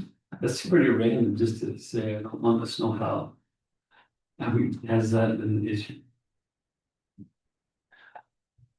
Evan, was some of this language borrowed from some other examples from other communities as well? Yeah, this particular one was taking stuff. Yeah. Okay. So we could amend that. I think it's just meant to be an example, but yeah. Such as. Yeah. Thanks, Tom. Question for Levi or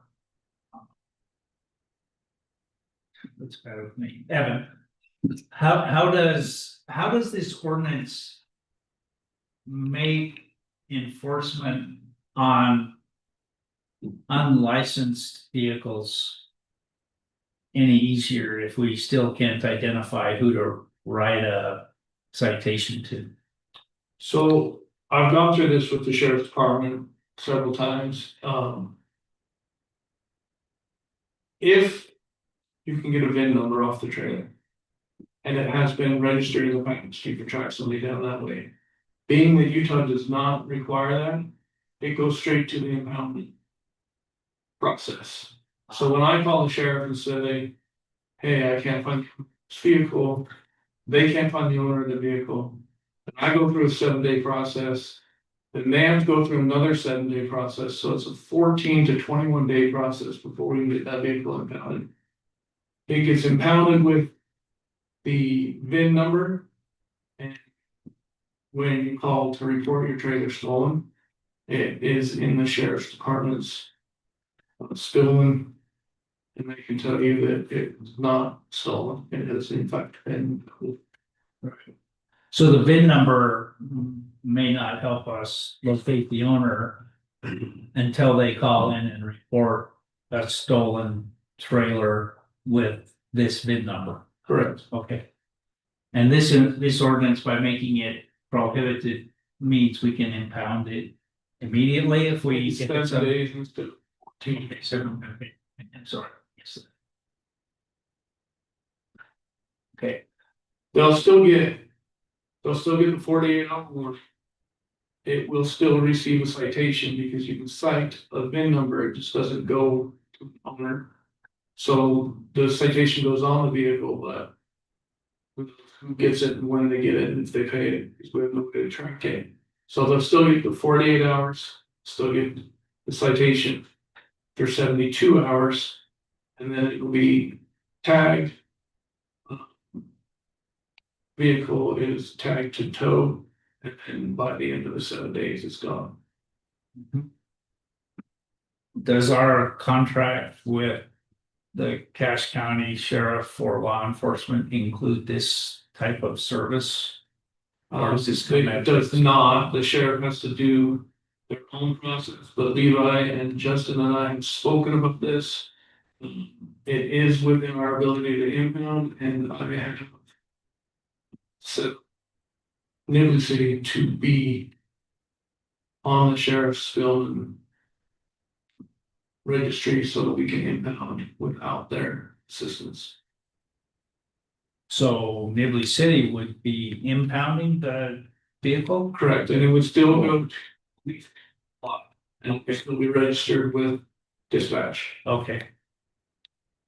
But it would be Nibley City staff towing it away. It would be. It would be a towing yard, tow truck company. We would just, we would dispatch them instead of going through. Licensed to do that. And have, basically, the way it is now, you know, the sheriff kind of almost acts as a middleman between us and Yeah, okay. and the, Yeah. the tow truck. And actually the sheriff doesn't tow stuff either. He Right. also- Right, that's what I'm saying. They're really just doing the same thing we do, which just takes more time. Okay. How does it apply?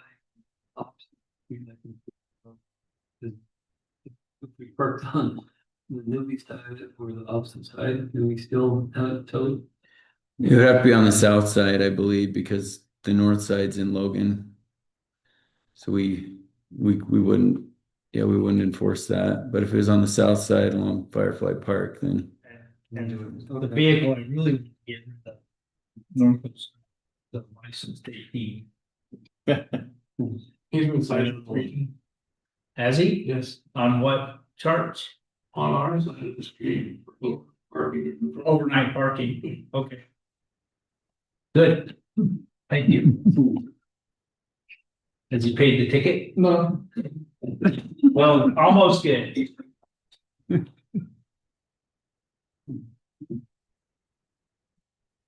Aaron. We recently approved purchasing some new software and hardware. Are you using that already? No, ma'am, we are currently waiting for 6 week implementation period from the company. I just wondered if that would be, is gonna be necessary in order to be able to accurately track the warning period versus citation period, like, will that be helpful? Yes, that would be hugely helpful. Yeah. By the way, as of this afternoon, maybe this is still in the works, we don't have one on today. There are courtesy notices. How's that sound? I didn't come up with it. I wasn't one.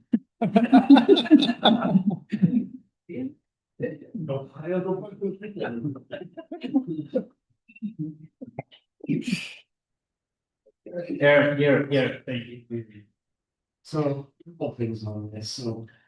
I understand, I mean, obviously, this is definitely reasonable, I understand when these trailers.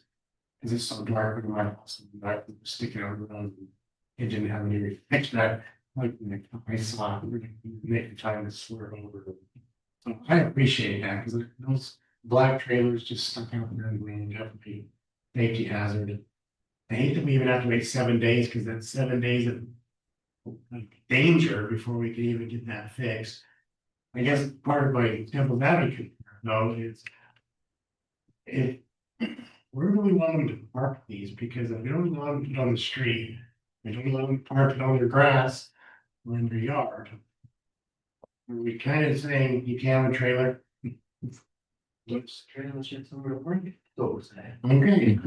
I just want to make sure I'm clear. The funny thing is that they're not on the street during the winter. Yeah. So they're finding a spot for them. Well, street during, as we enforce no winter parking limits. Right. But they found a place for them, I Yeah, guess they is found Evan's point. Well,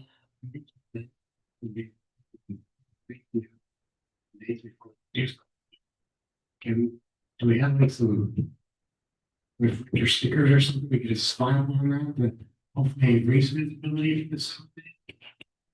I don't think you can Um, put something. I used to- That's beautiful, that's the vandalism. It's not a vehicle. It is non-motorized. Even registered. I'm so loud. What if our tickets were reflected? What are our courtesy notices? Yes, please. I think I understand this timeline. I had that question. So I'm not gonna ask that question anymore. If this, so this is more about number 5, not. So, when I read number 5, it is also not as written. Under the 48-hour window, it is immediate. Is that what? Correct. Yeah. I guess we didn't get into this one as much. The mechanically inoperable vehicles as well. Mechanically inoperable, so. Just. If a city truck.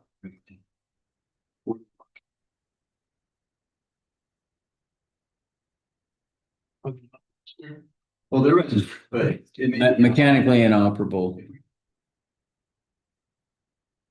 We park it on a publicly owned property. Heck.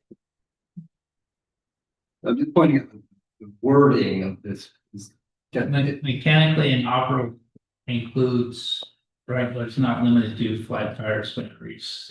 I think that there's a misconception of snowplow, so. We're thinking snowplow as the vehicle itself. They were just. All I'm thinking is even the code enforcement car, if it's a flat tire and we park it in this parking lot, we are violating this. As written, that's all I'm pointing out. Because it is a publicly owned space that we are parking. Yeah. So that's just one thing that we need to address in the wording. And it comes back to, there should be, I think, the reason we have the 48 hours. Other restrictions, I think it's because of situations like this, it felt like, right? We probably allow people to park things for 48 hours. Because they may have a flat tire or they may be staying for 2 days, whatever that may be, and so not having. Some grace for a flat tire or. Not permanently inoperable vehicle. I think is important. As to norm, nothing is ever. They can fix anything. So I think that a 48-hour limit on at least the inoperable vehicles is in our best interest. I didn't understand the impounding part because I was gonna say the same thing about the trailers and non-rest equipment. But understanding that process now, I think I'm gonna think about it. So you think this would take longest 7 days now to get a trailer off the road that's. Correct. And right now, you said it takes almost a month sometimes? It took us 32 days to get the last one. It was parked illegally, left the curb and abandoned, and it took us 32 days between myself and the sheriff to get it removed. When I first observed one parked legally, then I chalk the ground, and then 48 hours later, they'll get that warning. And then 48 hours after that, they'll get the citation. Yeah. Be marked, So a 48-hour warning, this extends it by even 2 more days. correct. Yeah.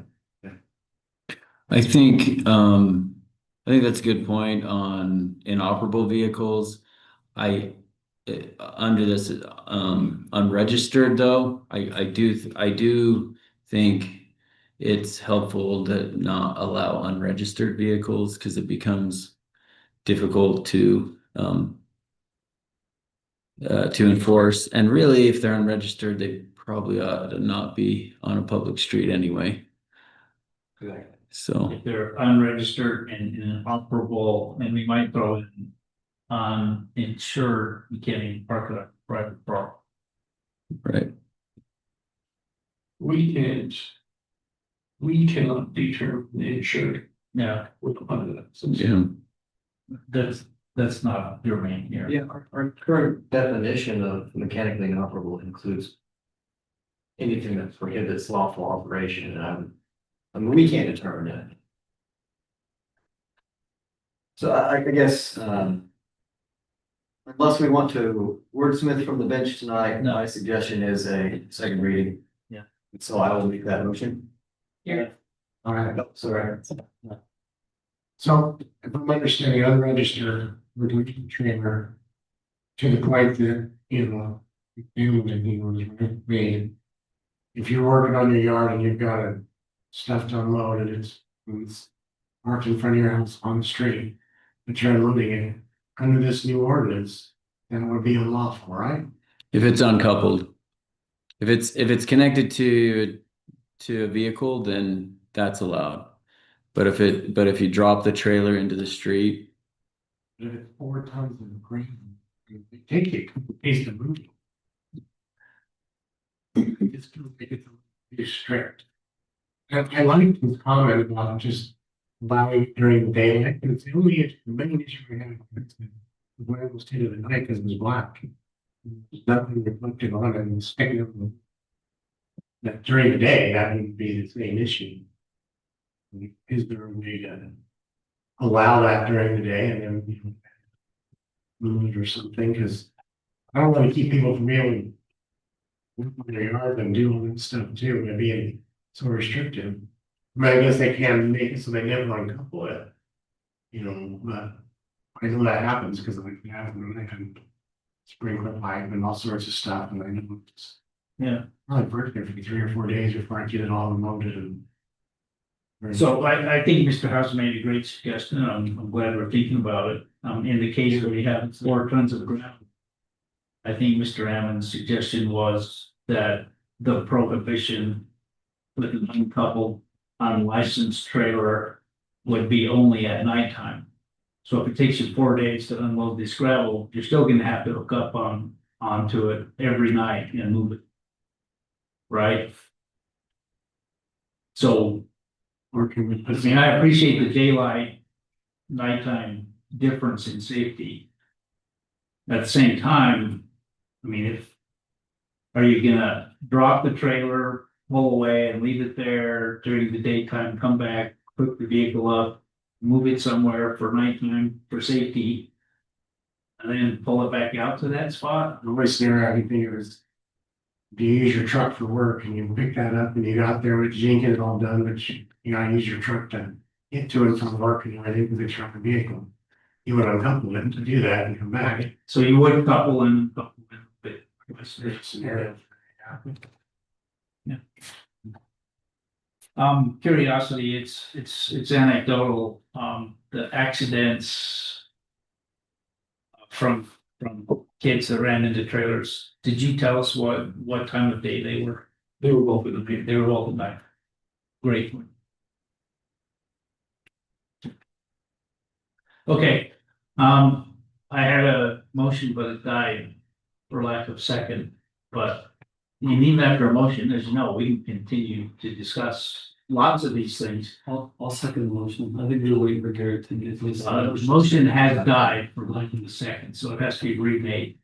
Make my motion to approve for first reading. Okay, so we have a motion from Nathan, second to approve for first reading. Can you all, do we need a summary of things, to think about? With the staff recommendation, perhaps. Before we get to second reading, some pros and cons of daytime, nighttime, some pros and cons of inoperable vehicles that could be temporarily allowed. What else do we have? So I think you would pull apart unregistered and not lawfully prohibited operate with inoperable. I think they're the same, but like pull it unregistered out. Okay. Just as in the definitions. and then, of course, if staff wants to include those changes, we can also make amendments when it comes back for second reading. I guess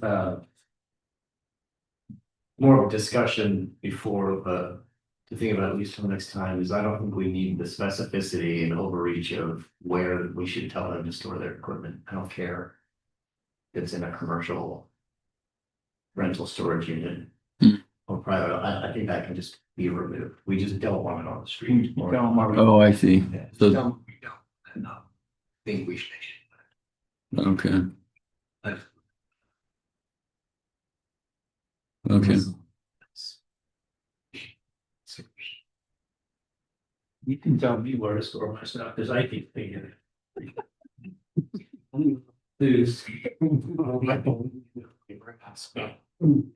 I think my suggestion is gonna be that, inoperable vehicles get a 48 hours. But we got to think about the. If we're gonna have a vehicle sitting in this parking lot, we got to back so that we don't center. Or someone else that has a. Or chance true. Right. You make the point that the city did.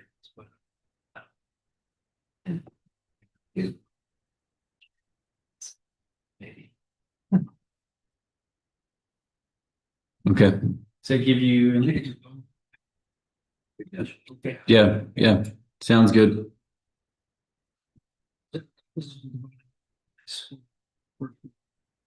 Seeing those in favor of advancing of passing for first reading with the considerations to be brought up at second reading, as I have mentioned, please say aye. Any opposed? Okay, thanks, council. Next, I ask you to take a look at resolution 2531. This is appointing a Nibley City representative to the Cass Mosquito Abatement District. You guys know what that district does. You know their role. You also know that our representative to that board passed away, which we appreciate Greg's service both to CBTD Connect and the cash mosquito abatement district, and so it's not a happy time to be looking for a replacement, nevertheless. That's what I'm asking you to do, to give consent to appointing Randy Feaser to the cash mosquito abatement district. I have spoken with Randy. I cold called him on it last week and we chatted for a while. I gave him, pointers to the cash mosquito abatement district website and details on the responsibilities of serving on the board, so on and so forth. I've confirmed with Randy that he is willing to accept Greg's appointment to them. So I'll turn it to you, ask for your confirmation on this appointment. Greater. Yes. So we'll make a motion to pass resolution 2531. Okay. And it's just a resolution. I'm not sure if we said first or second reading, but waiving second reading, but I appreciate it. Okay, second reading. Okay, I have a motion from Garrett, second from Aaron. Adopt 2531, appointing a representative and waiving second reading, so Randy would be immediately available to be on that. Nathan? You served on this. Did.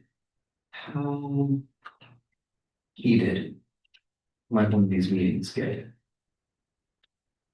Or aggressive could the conversation be?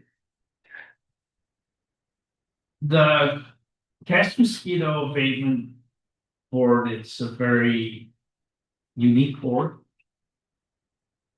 I'm trying to, how do I point out the uniqueness without sounding funny about it? Did you fit in?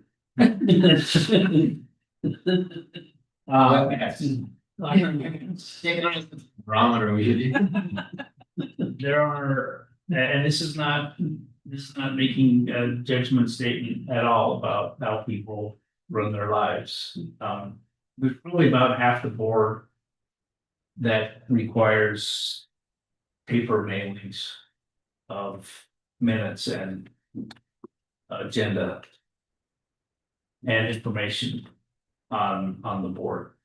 And that's fine. They have a clerk that, deals with that very well. There was a small mutiny on the board when the state, when they were informed that the state was going to require them to take training on their responsibilities as an oversight board. But in the end, the mutiny died and they complied and took the training. There's online training similar to what you've seen, I'm sure.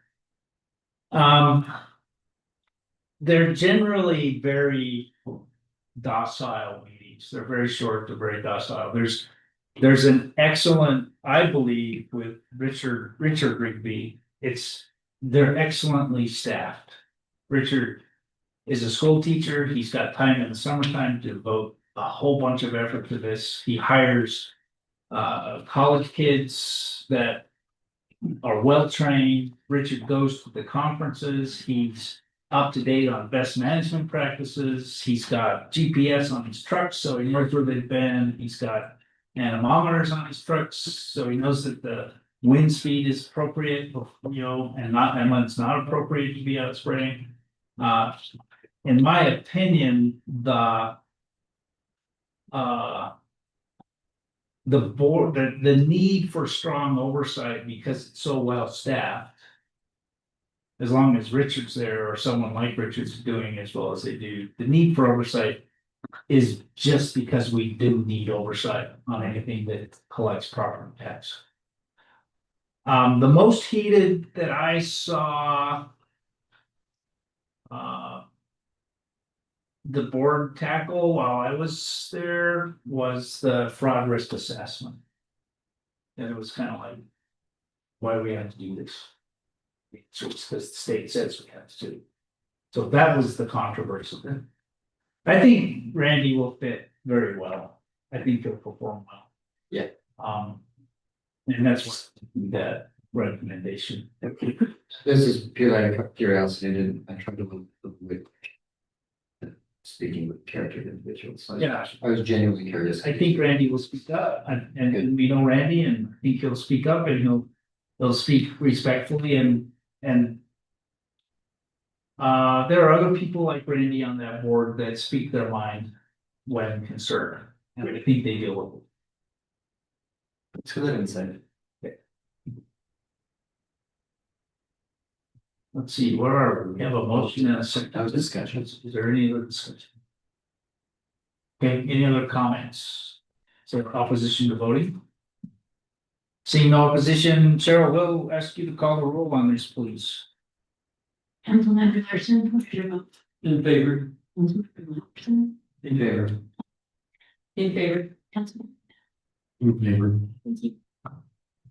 Got that, 4 in favor, 9 opposed. Council, thanks for the discussion, thanks for the decision. Yes, sir, You make the request for a short recess? but we're so close to the end. Yes, of course, is there any objection?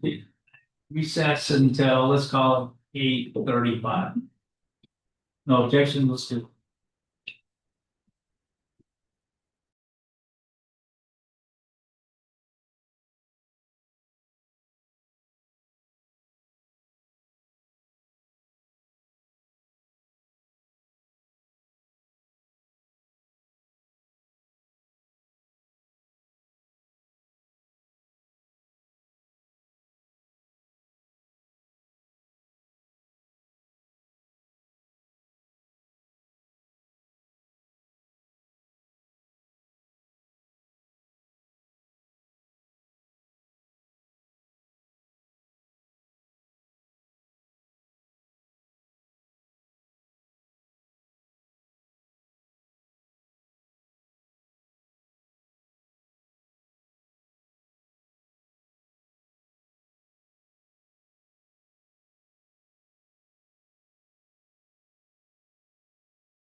We're back from recess.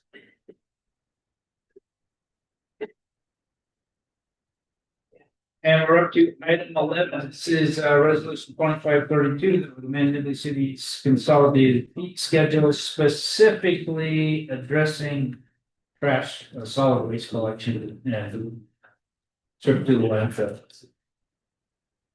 Justin, are you Please. presenting? No, I can go ahead and do it.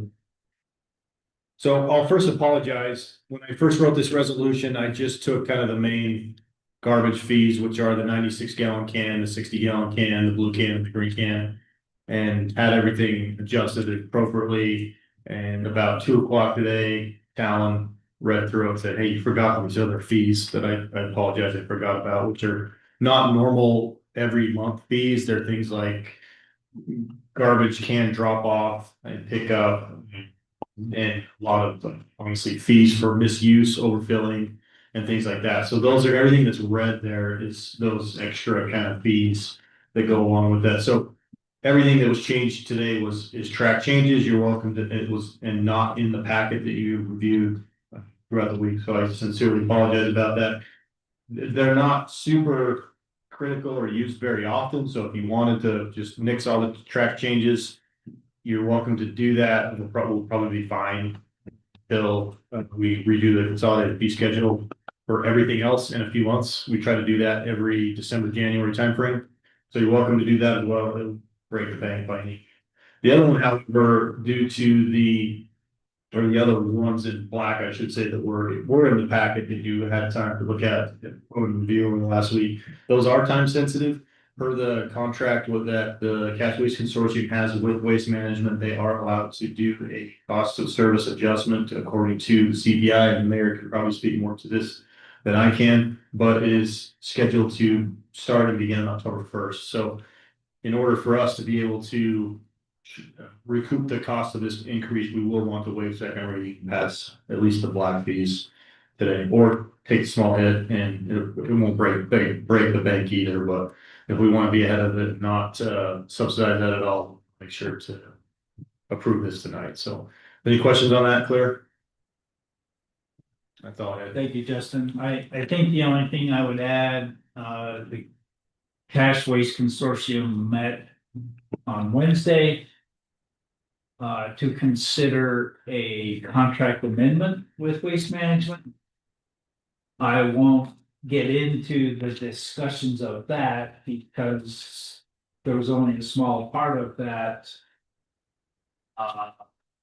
amendment to the contract that has anything to do with fees. However, we did discuss the increase in fees that are already built into the contract we have, which is traced to the trash and wastewater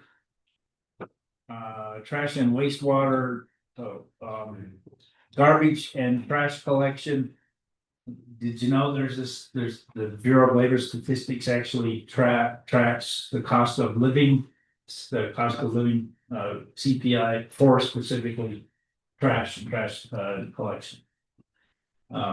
So there were people in the consortium that, including me, before the meeting, that questioned 5.1%. It turns out that August to August, it was not 5.1%, it was more than that, so I just kept my mouth shut. It was 6.5%. I didn't keep my mouth shut, I said, it's in the contract, they have inflation built into the contract, we really don't have a way to not pay this. So on one hand, it'd be nice to run a business, Norm, I'm sure you would agree that had inflation built into it. But it also is part of what happens when you grant a monopoly. That's what governments do, whether it's a utility service or trash collection service. It's kind of what you have to do to help the company keep up with inflation and not rebid the contract every year. So there's other changes that were discussed, but I won't We'll talk about them. You will all see those at some point. How much longer is on the contract? Is it like?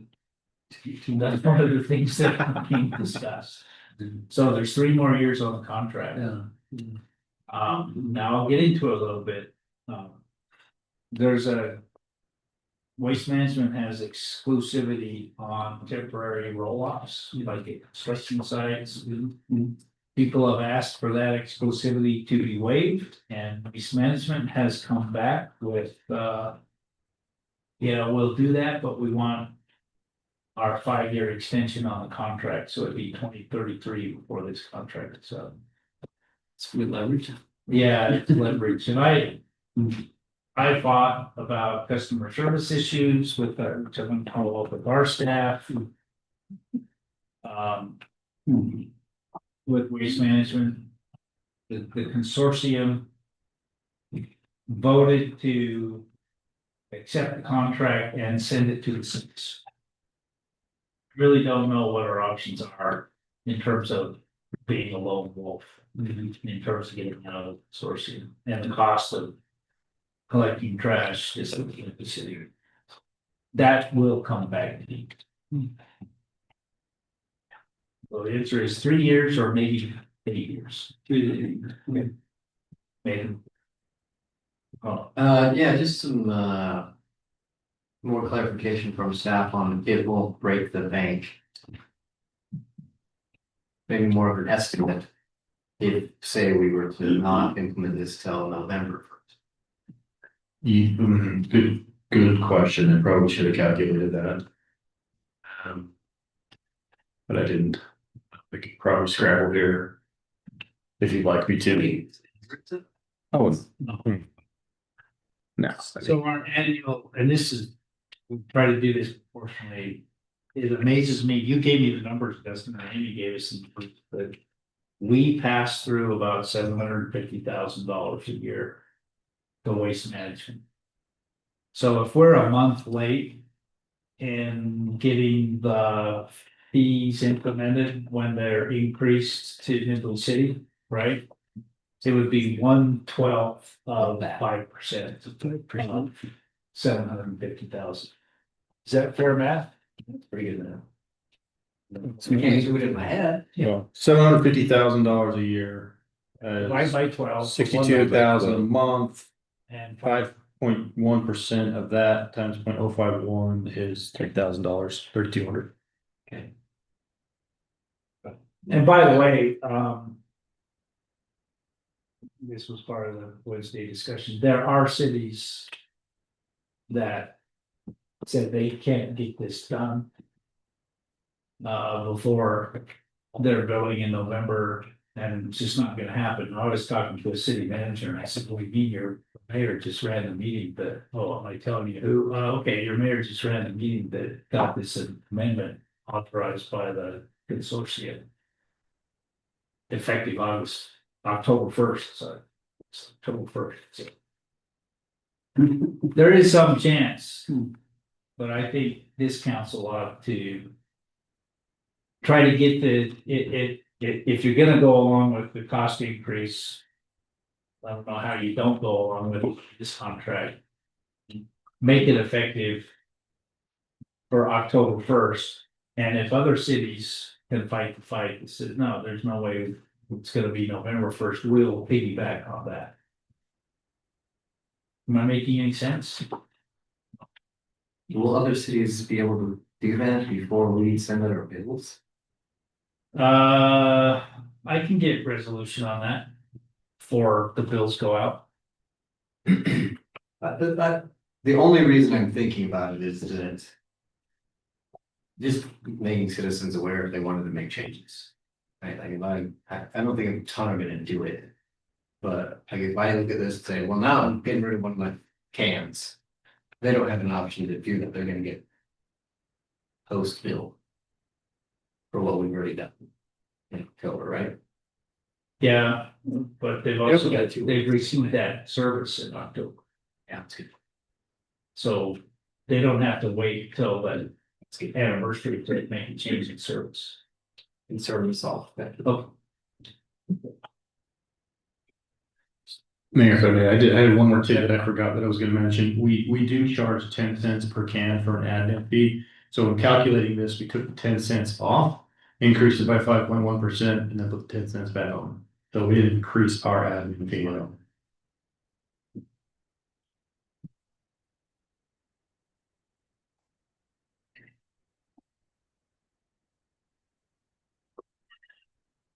When did you say we're gonna go be again, about January, December? Yeah. Sorry, what was the question? We try to bring the entire consolidated fee schedule in and around January. We have started talking about it as staff and are discussing those fees now. So you're looking at about $3,000 a month.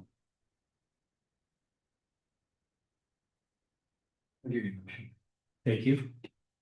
To approve. Resolution 2532. Motion from Nathan, a second, is there a second? From Norm, thank you, and that motion is to approve the 532 waiving second reading. I put in the request that when we consider the consolidation fee, the council consider whether or not additional cans of certain things such as trash or recycling or green waste should be half the cost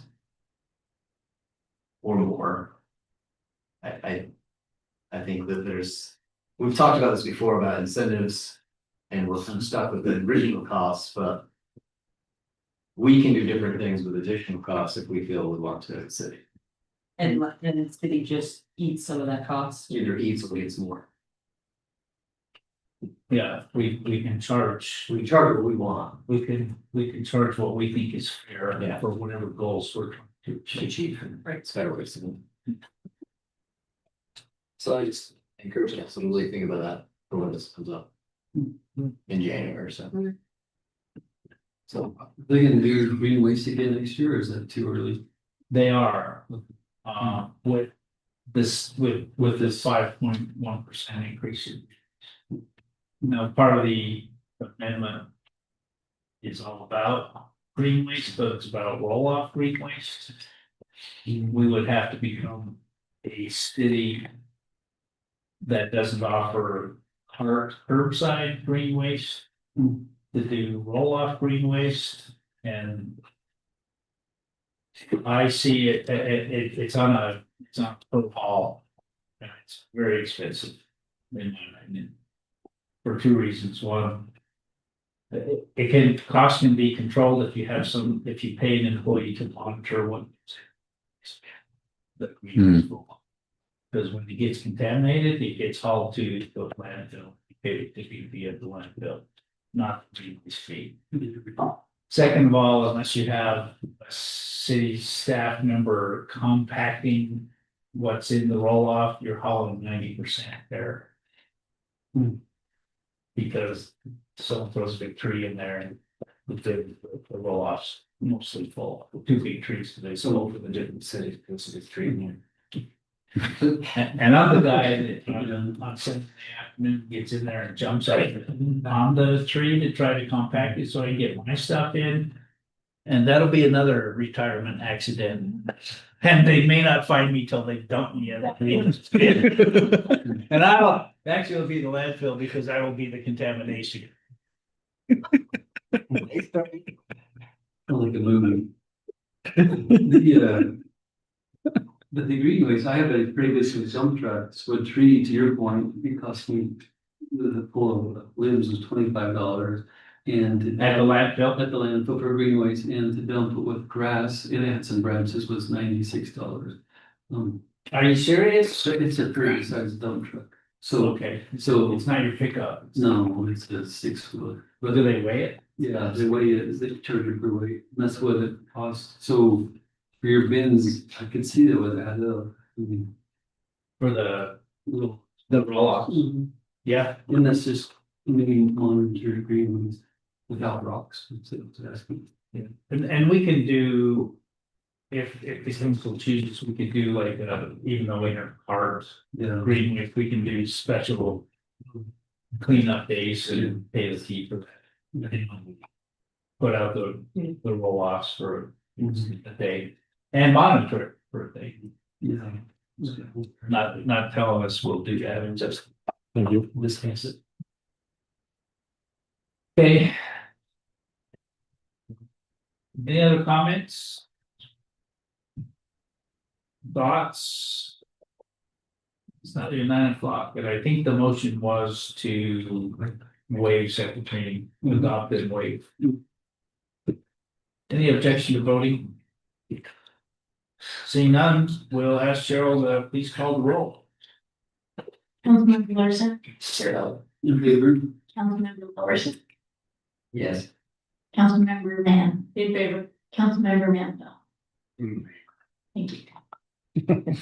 With enthusiasm.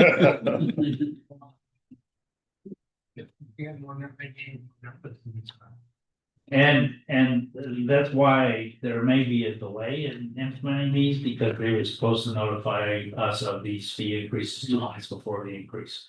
So we may get, our residents may get a reprieve while we work that out. Contractually. And, council, think about it long term. Maybe we buy garbage trucks. Usually, And make our own land. that. We have a bunch of property right here. We want it on the north border though.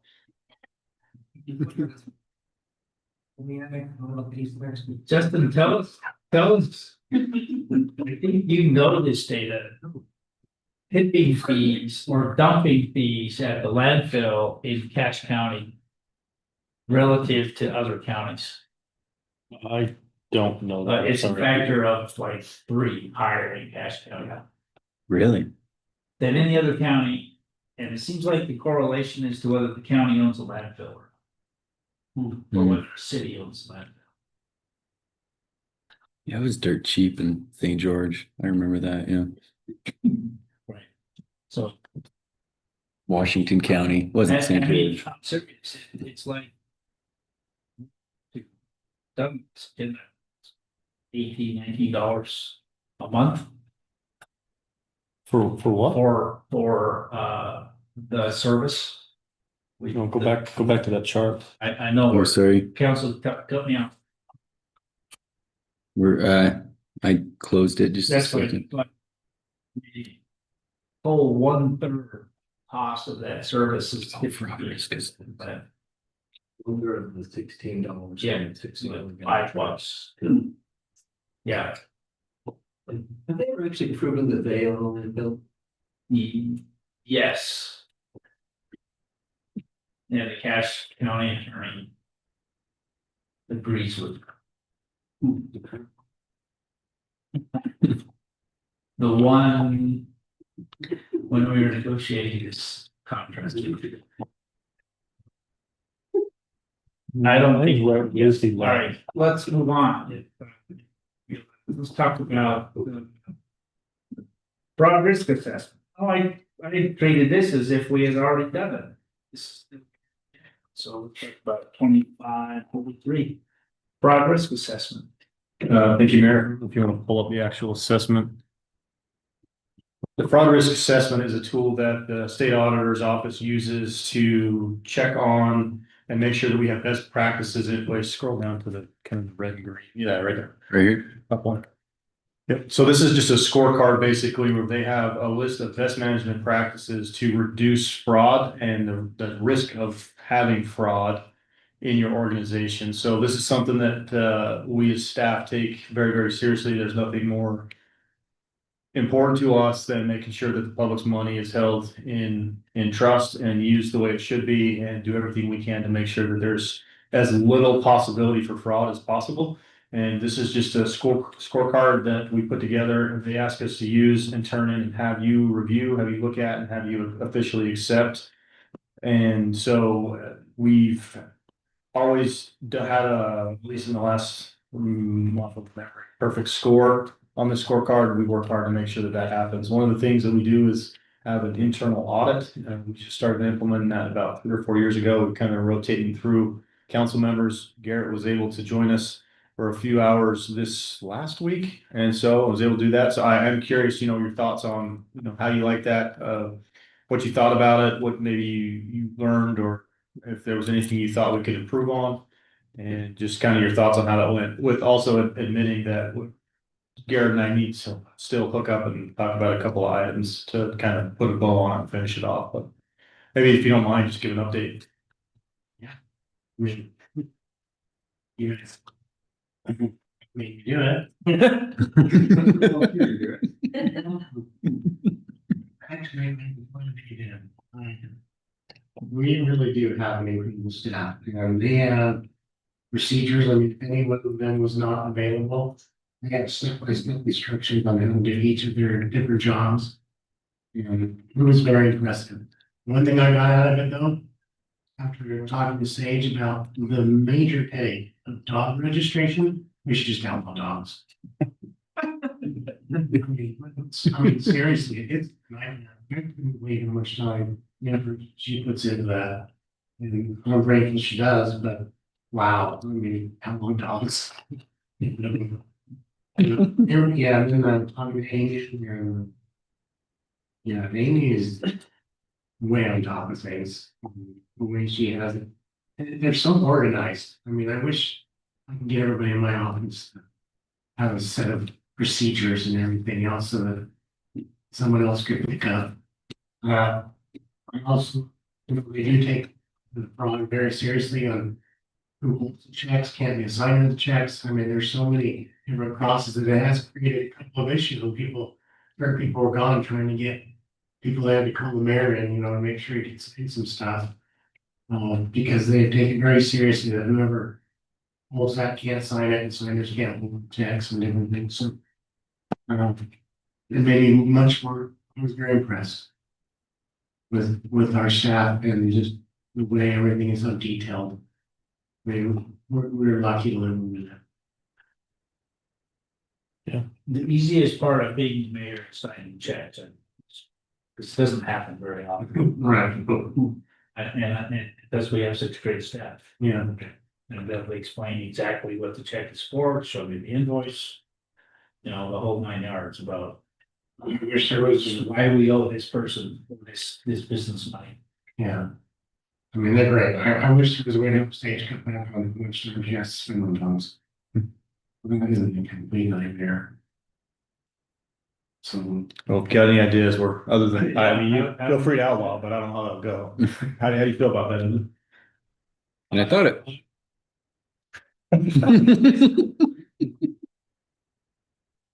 Dogs will be code enforcement being too mean. Even the dogs. Yeah, I will say, again, this is one of the most important things to us as a city staff is making sure this is, and one thing we learned just a couple months ago, we try to watch the news articles pretty hard, and we try to review those where they report on incidents of fraud and really look at what happened, why did it happen, and if we feel like that could happen here at Nibley. And there was a couple months ago about building permits, and essentially they were taking cash, not recording it properly. And that wouldn't happen here, but it got us thinking about our building permit process and how those funds are transferred and moved, because we have multiple softwares that kind of across the board that are trying to make it easier for citizens to do what they need to do and transact their business. But from one software to the other software and talking to what about that? And we got looking into it. And certainly didn't find any evidence that anybody had ever done that, but we discovered that there was a little bit of a hole there, and we were able to contact the software company and explain it, and they weren't able necessarily to fix the problem, but between the two softwares, we were able to put together a report that would show very clearly if something like that happened. So anyway, that was an interesting thing that we just learned a couple months ago about, this fraud risk, and we're always trying to do everything we can to learn and do a better job, so. I had one comment for the council. If you adopt this, accept this risk assessment, you are promising, you're already eating the popcorn, so you have to. complete the training, item 15. Open public meeting chat. But. Yeah, Are we doing Gerald it? promised to sponsor. Firing you up. You're- Off my train. That'd be true only for the next fraud risk. We're current now. So if you bail out and don't watch or finish the training tonight, then we will not be compliant for the next fraud risk. Thank you for clearing that up. I'll still stick around. Have we had all 20 points on, one member of the management team receiving 40 hours of formal training related to accounting? Is that a commitment we made? Excellent. Have we always got that, or is that, okay, so that's actual improvement. That was Amy. That's Amy. When she did not get those whole class, she took that. I'm sure she. Perfect. Perfect. And now we can't do any better. Oh, we had a perfect score last year, didn't we? Really? Sorry, my memory's failing me. I thought we. Okay. My apologies. Getting old. Yeah. Okay. Motion from Garrett? No, a question from Garrett. No motion. Okay, let's have it. Ryan, make a motion to pass resolution 2533, accepting for risk assessment and waive reading. Motion from Garrett, and a second from Aaron. Thank you to adopt 25+3, waiving the second reading. Any further discussion or comments? Is anyone opposed to voting? Seeing no opposition, Cheryl, will you call the roll for us? You're good. Councilmember Anderson, what is your vote? In favor. Councilmember Lawson. In favor. Councilmember. In favor. Councilmember. In favor. Me too. Thank you. Garrett, thanks for doing the internal audit. Our appreciation to staff.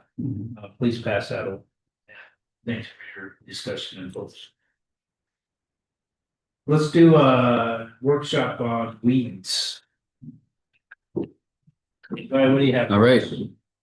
And Evan as well. Right, yeah, and Evan, please, if you have more to add on this topic, for this one, we thought we would bring this to you in a workshop because we have a few questions we'd like to kind of tease out with the council before we draft an ordinance. We'll give you some background, show you some images just to help lead us in the right direction. But when it comes to weeds, noxious weeds, this, when I came to Nibley City, this was kind of introduced to me as one of the easiest things to enforce from a code enforcement, from that task that I had at the time as code enforcement officer, because the county does weed abatement of noxious weeds. However, they're not concerned if they're non-noxious weeds, so they're not listed on a list of the state has adopted, or if it's grass or other brush that just isn't noxious. So we have a provision in our code to limit the height of weeds, grass or brush, which really is, I'm just gonna say it's really poorly written. It's very vague, difficult to enforce. I'll put it on the screen next. And so we wanted to put this in front of you because there are instances when, a lot of times it's a noxious weed that the county can get involved. Other times it has to do with the height of whatever the vegetation is and the issues related to that. So we just, for one way or another, we do recommend updating the ordinance, but we want some of your feedback back as to how we do that. So this is the weed provision in our ordinance, and I'm not going to read all the words on here, but I'm going to kind of draw your attention to item 2, height limitation. And again, I'm not going to read all of that, but it doesn't really tell you there's a lot of words on the paper. It doesn't really tell you anything as an enforcer on when you should get involved with based on the height. It doesn't give you a height at the end of the day. It just has a lot of words. I'll just say that. And so we want to, I mean, in this part, uncultivated to grow to a greater height than blank on any lot. There is no height limit necessarily, even though it says it's height limitation. It doesn't define that. So it's the only time we've enforced it is when we pointed to other provisions of the ordinance that say, okay, well, this is a fire hazard, or this is harboring rodents or something like that. We've enforced it a few times, but it's very difficult to enforce. It'd be better if it was defined. This next section says it doesn't apply to tracts engaged in agricultural production. However, this might be something we might want to consider dabbling in a little bit more along the roadways. We see a lot of issues with really high weeds that are fire hazard. We get a lot of complaints about that. So I'll show you some of those examples. So we might want to think about changing that provision. And then the cut weeds shall be removed from the, is that really what it says, from the hours after cutting? So we just need to define when they need to be removed, because it is an issue if they just cut them down and then they're really a fire hazard at that point. So just some of these things need to be clarified. Just wanted to show you some images of what we're talking about. This is really common. You see this, and we hear complaints about this along the roadway, where you have these weeds or sometimes other grass and brush that just grow up right along the sidewalk. I mean, there is something, you know, they may be plowing the fields behind, but along the fence line or along the roadway, you have these weeds that really grow quite high. This is another example. I think turf grass is a little bit different than these agricultural areas, but you know, in this instance, we received a complaint. The neighbor said, "Oh man, the grass is so long." We did send them a letter, but it was difficult crafting that letter, because it would have been easier if, I mean, this grass was probably 12 inches long. If we had something that had a specific height. I think ultimately they did cut the grass at some point, but anyway, here's just some more examples along the road. Evan got kind of over the weeks, and a lot of these came after complaints, right, Evan? A lot of these were. Yeah. Next slide. Yeah. Yeah, and you can, maybe if you want to explain any of these more, Evan, you have a little more context there. You want to give him the mic? Okay. So this field, we was reported to the Cache County Weed District, and they came out and sprayed weeds. Now there's 8 foot tall dead fire hazard. If we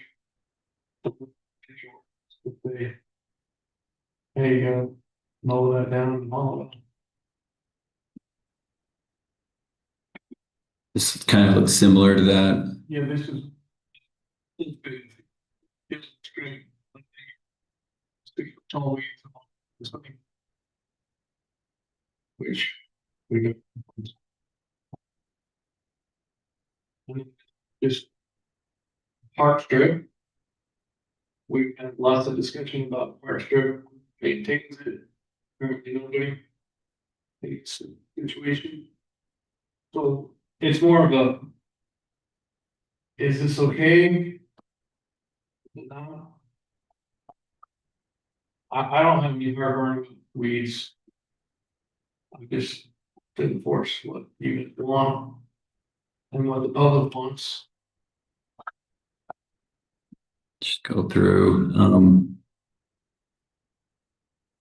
so really just maybe some questions to consider as part of this discussion. So why do we care about the height of weeds?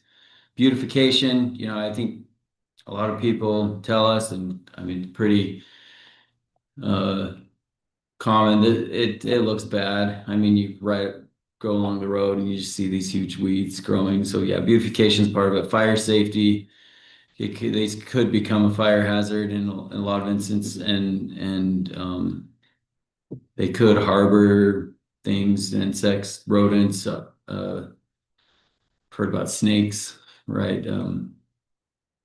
Things like that. And so I don't, those were kind of the things that that I was kind of thinking of why we should be thinking about this. This question of how high is too high, it may depend on the context, but I think we need to define it, whether that's 6 inches, 4 inches. As far as the fire hazard question, I think, you know, I looked at some ordinances, kind of, or just some guidance leading up to this when I was thinking about getting into this discussion. And there's some out there that say, you know, 10 feet from the roadway, you should mow it down for 6 inches. That was a common thing. I think a lot of communities around us, and Evan, I know you've done a little more research on this. It's like 6 inches generally for grass, just around like residential properties. Is that right? Yes, we can keep them up. Yeah. And then just this question, I kind of got into agricultural production. I think that's fine if we want to exempt agricultural production, but that doesn't necessarily mean that you can allow these big tall weeds along the roadways, along the fence lines.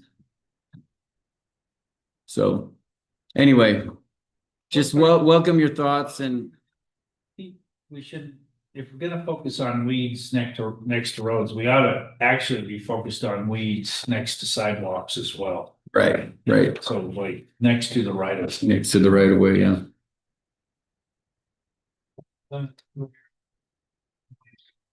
Yeah. And we've got these great walking paths that. Yeah, it takes away half the sidewalk in some spots. Right. So both a fire hazard and makes it impassable. So, which we do have some ordinances on blocking public right of ways that we've also pointed to. But I just think if we can get the weed issue under control, that would help with enforcement.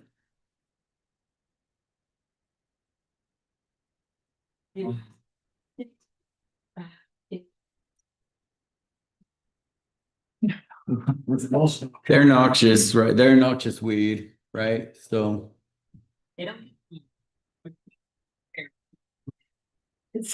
yeah, so they are a noxious weed. So we've typically gone through the county when there are goat heads.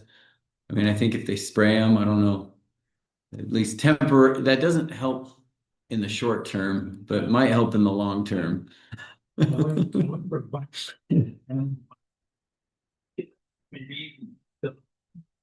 rode off the pavement for about 20 yards, and I have passed one tire 12 times. And Justin's correctly, and I finally bought some. He said, buy the tube sealer. Did you put it in the tube? Yeah. It worked? Yeah. Oh. I put it in tubeless tires, sorry. Yeah, I think it works in both places. We have received complaints about goat heads, and we've referred those to the county. And one's in my house.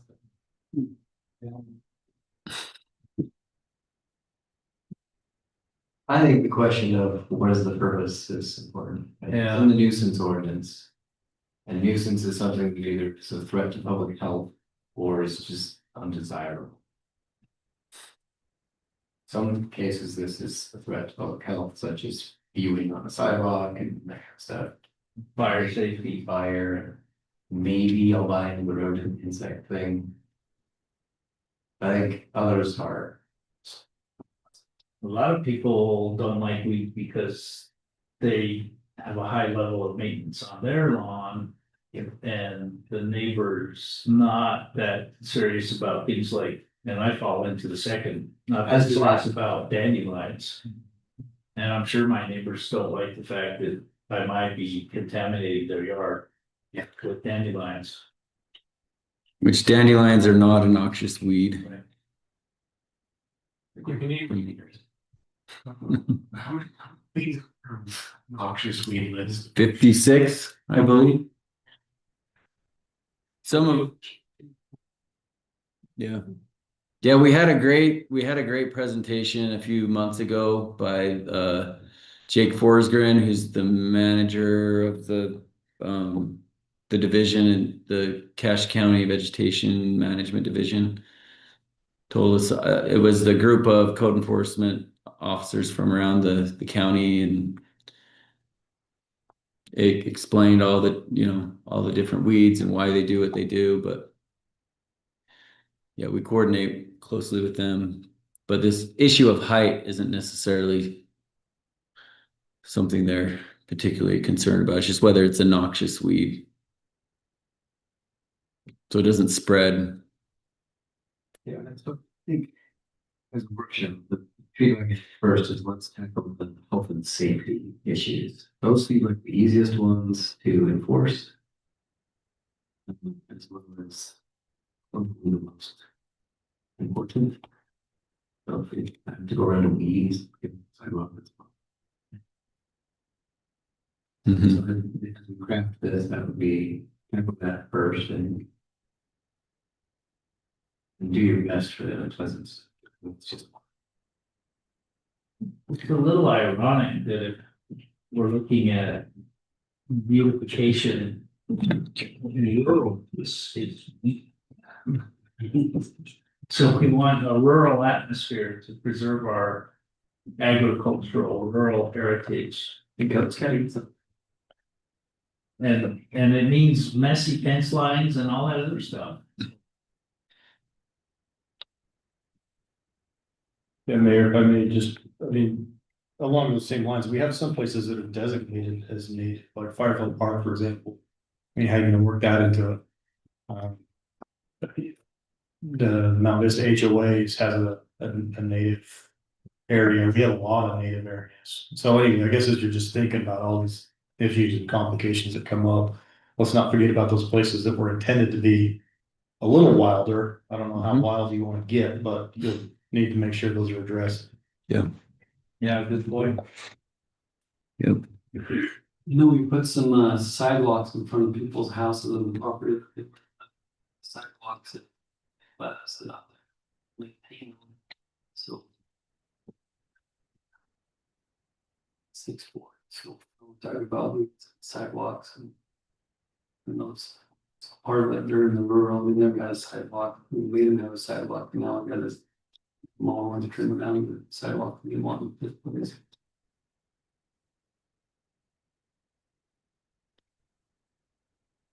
Yeah, so what's the solution? You have the dirt bike instances of those, but just like. Because most of those pictures were very much along more native areas and fields, but have you had instances where it's been like kind of more of the residential areas? Yes, Okay. there's a couple residents that like to grow their garden in the park strip. Yeah. And pumpkins and cucumbers and stuff, bring them to the sidewalk. And that was over the ordinance of obstructing, right? Correct, yeah. But the 8-foot tall sunflowers. that okay? Yeah, it does seem like it's a lot more common, like in the park strip than it is on people's private property, at least in the more developed parts of town. You don't see a lot of instances of, like I showed you that one of the tall grass, like that's pretty uncommon. So it's not like a huge issue like some of the other things we deal with, but I think the park strips, the maintenance of the park strips is an issue um, and then just in these more undeveloped areas. I didn't look it up, but is the ordinance about blocking and well written enough for you to keep it in the steps, or you thought you're stretching for the?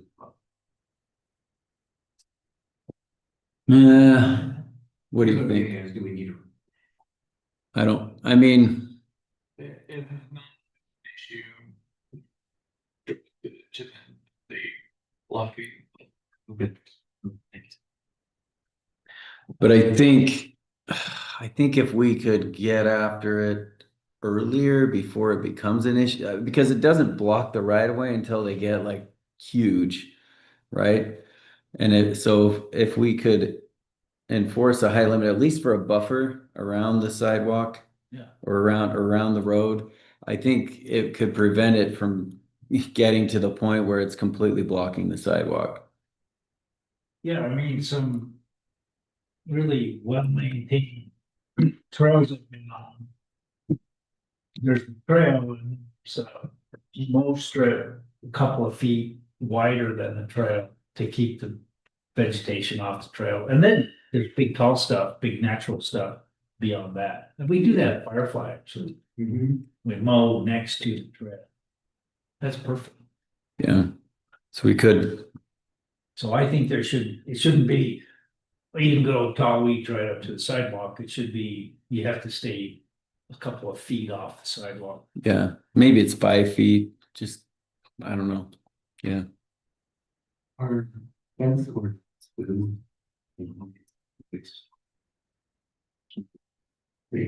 Right. You're right. I mean, depending on what it is. So like for some of them, it is for visibility. Like we limit to 4 feet if it's in the front yard area. And on corners and those kind of things. So that is the rear yard. I mean, once you get to 8 feet, above 8 feet, you have to have a building permit. So I think that's a safety issue where people are building 10-foot fences and they're falling down on top of things like that. That's an issue, but I guess you're right. Suggestion is to look at the fence and see if it applies to the height we might need to this for. Almost like the weed areas, but yeah. that's the only thing I can think for have that is similar. Yeah. Sometimes the weeds are so tall you can't see around the corner. I mean, and we have that. We have that provision that kind of overlaps with this. Where what is it? 4 feet, basically 4 feet to 8 feet. It's got to be clear on the corners, so that for visibility. Yeah. I think it'd be fun to write ordinance for those that. Write ordinances for those that are in violation. If there's a way we can waive it, then we always reward the people who are people of this. You know, the reason you're doing this is for somebody that's not doing it. Give a kitty or some popcorn. There we go. There we go. We should do more of that. You could buy me an ice cream truck with a code enforcement on the side. That'd be cool. Put a big code enforcement, put a big circle on it with a knot. Code, encouragement. Right. Yeah. Courtesy encouragement. I mean, you could walk into our yard and my bride loves to grow native pollinator plants that look like weeds to a lot of people. And she has them in a borrow pit. out by the road. And, you know, I talked to the neighbors that making you mad. So, you know, we don't, but they look like, at least for part of their life, it's kind of a wild native pollinator. It's not a manicured garden. Mhm. So I don't know how you define weeds. She grows a lot of milkweed, which has weed in the name. And UDAP removed milkweed from the native pollinator kits that they give out to people to encourage native pollinators. They removed milkweed at the last minute from those kits. Why? Because cows won't eat it. You know, the only thing that monarchs lay the eggs. So it's hard. Yeah, it's a hard one to define, but we think we could do a better job of articulating what we are okay with and what we're not okay. And we need to be careful because, yeah, think we don't want to prevent the things that we do want to continue happening in the community. Does the Marshall suggestions say that for We should probably reach out to them. We could do that for the next one. Yeah. Have you? Oh, you did? Oh. Yeah. There's a code. Sorry. Tom says there's a code. Okay. How many complaints do we get from unbuilt on lots in subdivisions that nobody's moved into and nobody built a house on, but everyone else around them has, and they're very excited about their new landscapes. But there's a vacant lot. That's 15 this year. Is that a lot? Is that a big percentage of the weed complaints? Or they, yeah, No, the biggest complaint is along the sidewalks. okay. I think that's progress. Okay. So, do you feel like we had an ordinance to cover that complaint, or we need to? Jake. The county weed. Because there's very seldom can he go onto a lot and not find a noxious weed. Once he finds a noxious weed, then it's his problem.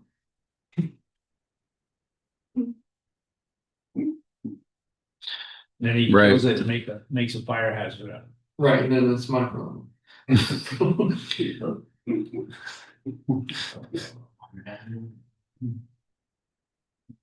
Yeah, I think the thing that we need to define better is there a specific height we should be going for, and where should that apply? And where is it okay to say, there's no height limit? Well, I buy lawnmowers based on what's the maximum height. How high can I set my lawnmower? And it's somewhere between 4 and 6 inches. Yeah. I think it's about 5. Yeah. Yeah, I'd be careful of getting too much detail. I mean, every time we write it too much and force a lot. I mean, we're not an HOA, you're just trying to, I think, focus on the fire and focus on the safety. Visibility. But enforcing it is very difficult if we don't define it. The way it is now, we get complaints and then we go, well. So maybe it becomes so subjective. The ordinance needs to be well defined, but it doesn't have to be incredibly restricted. Yeah. Right. That's the balance. I think people, not too restricted, but I think the same people that complain about the weeds, or they complain about they got too many neighbors, they complain about a lot of people complain. I just make sure we have our focus, Yeah. What we're doing. I know I have my working Ireland, but I got weeds around, and I mean, there's a time that everybody's busy. They just don't want to work. It's not that. Yeah, that's why I think focus on the health and safety. What's the fire hazard, is it the visibility hazard? Cover that. Yeah, and I think it's gonna be difficult, honestly, in some of these agricultural areas, like. You're not, I'd be shocked if you got him to do it. It's gonna be us, it's gonna have to go. Yeah. Down. Farmer, do it. He won't. Those quickly. Which we can, and we can charge them for it. Courtesy notice? Courtesy notice. Courtesy notice. We want the citation. We'll have to cut it down, charge it for it, so that'll make him really mad. No, pay a service, just mark that down every year. All right, well, Yeah, it's clear, is that clear? Focus on, safety and well, fire and encroachment on rights of way. Yeah. right, if we. Yeah, so I mean, I think we'll be careful about being too restrictive and. I mean. I talked to a colleague down at, they were doing code enforcement in, Vineyard, which is a community that's grown a lot, and yeah, they spent a lot of, I think they have like a 4-inch, 3 or 4 inch limit. They spent a lot of time measuring people's grass, and I don't think we necessarily want to go there, but yeah. So yeah, if you don't want to go, I mean, we're willing to go whichever direction. Obviously, we don't have a strong opinion about this one way or another. So we just wanted some direction from the council. Yeah. Okay. Beauty is hard to define. Okay. Sounds good. Okay, Yeah, it's not the worst we've ever gotten, so I'll say that. To item 15, this is what we've all been waiting for, and have already eaten our popcorn.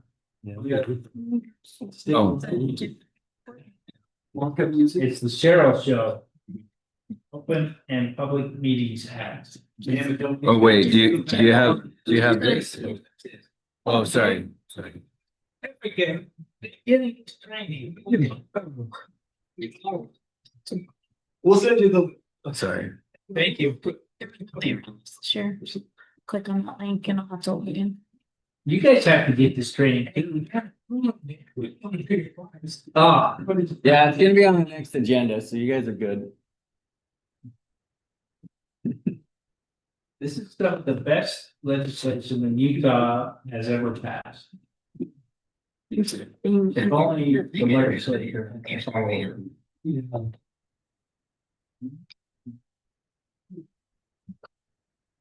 Wonder if they did it.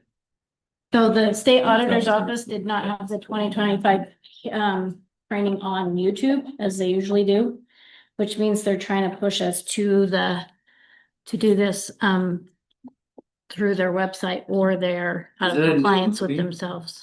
Yes, it is a new movie. So maybe they need to audit themselves. Well, it's not that much different.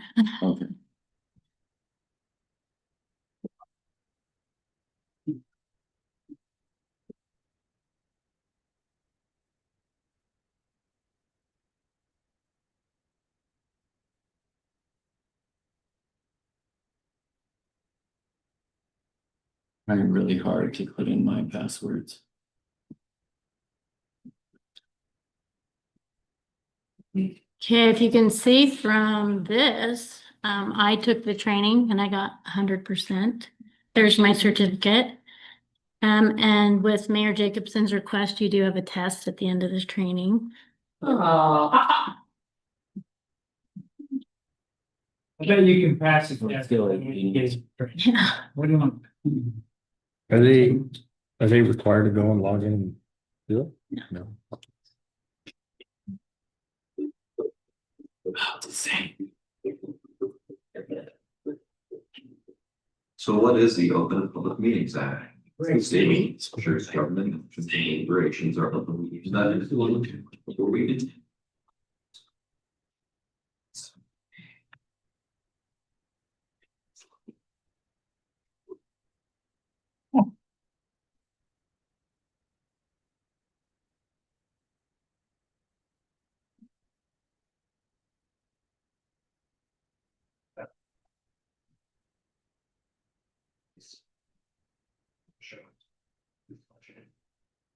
Meetings, electronic meetings, communities, all of these. People that public meetings don't chance to. Public hearings, I have told them, please, hearings, government, we talk about it, or is it a hearing, next to be.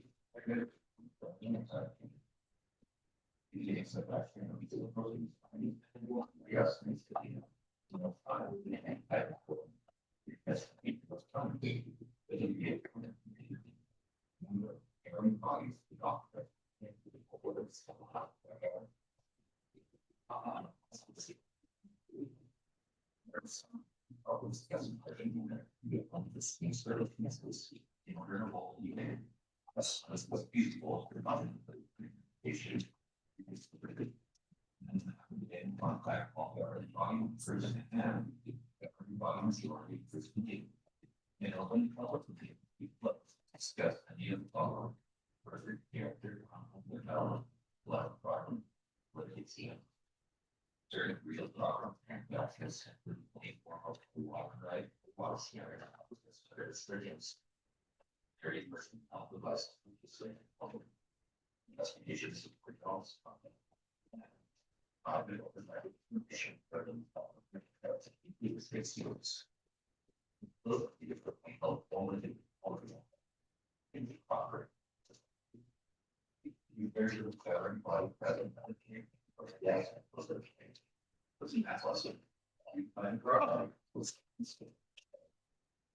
Let's say,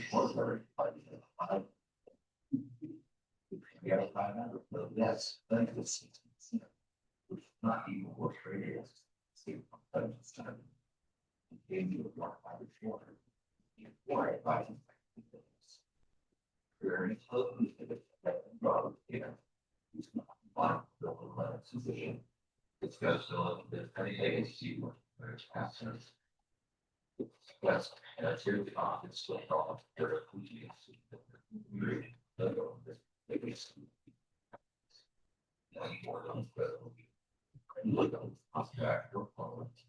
or vote plus and for the point and the turn the governing body closely all of the units.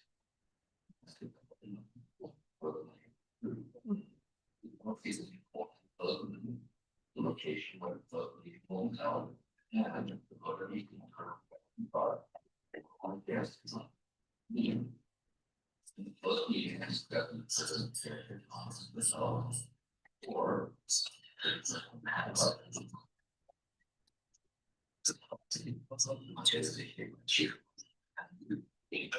here.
Pretty close to the phone, done by Brooks, very important.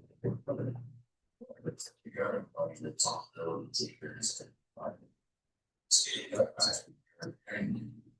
I've gone, so it's the whole thing, that the accent,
A lot really fast. Do any of you feel like you picked up something new this year? Nathan, what did you pick up that was new?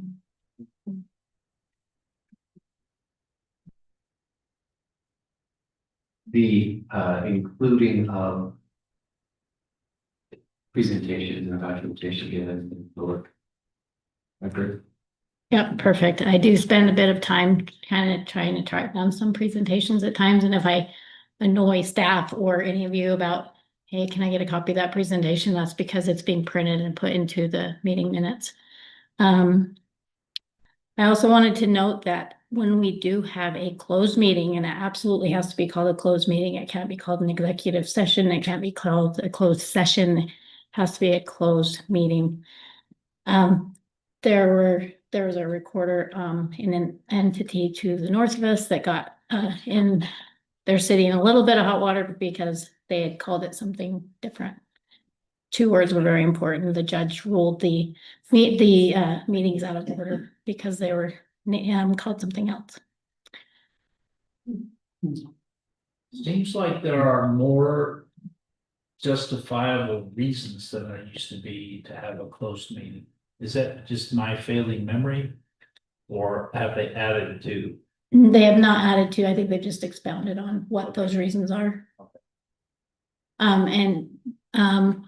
We discussed this quite a lot, and every city across the state seems to do it differently. I fully believe we are compliant with closed meeting law. I don't feel like we do anything underhanded. We always advertise, we state the reason why, and we do not go into closed session. We don't put the blanket statement that the council may go into closed session on each and every agenda, which is debatable whether that should be allowed or not. So if anyone else wants to talk about anything new they learned. It's like school. This isn't new, but I appreciate that. It's the body responsible for making sure we're following this. Daily basis. We trust it gets done. Yes, and like this body is responsible for making sure all the meetings are posted in a public place. Yep. I don't double check that, but I do trust that you do it. Thank you. Absolutely, thank you. So here's your test, and if you have really good eyes, you can see the answers. Which of the following is not a justification for closing a meeting? To discuss the character, competence, or health of an individual, to hold investigative proceedings regarding allegations of criminal misconduct, to interview a person applying to fill an elected position, or D, to discuss pending or reasonably imminent litigation. I was gonna have candy bars here, but you have a whole bunch sitting behind you, so does anybody wanna? Garrett, what's the answer? B. He is correct. It is C. You cannot have a closed meeting in order to interview a person to fill an elected position. Smithfield City just had to fill a position last night. I haven't spoke with my counterpart over there about how that went, but they had 16 applicants submit. So. Regular open and public meetings require 24 hours notice. The public notice includes the meeting agenda, date, time, and place. Notice is posted at the Utah Public Notice website, the public body's website, and in a public location such as the location where the meeting will be held. Is this true or false? True. It is true. Thank you. This is the easiest test you'll ever take. When a public body or quorum, also known as a simple majority, meets to discuss and act upon government business, is it considered a public meeting? True or false? It's true. A majority of governing board members attend the same church. I love this question. And may be in the same room at the same time. What should they do? A, have some governing body members find a different church. B, make sure enough governing body members will not attend the same week. C, provide notice of a public meeting. Or D, nothing that falls within the chance or social meeting exception. D. I do not.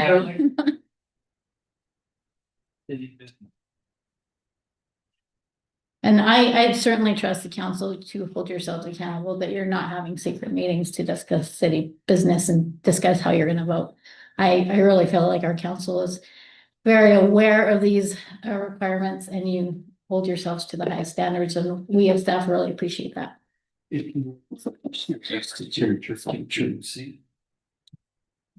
Oh, yeah. A recording must be a complete and unedited record of all open portions of the meeting from beginning to end and be labeled with the meeting date, time, and place. True or false? Interesting.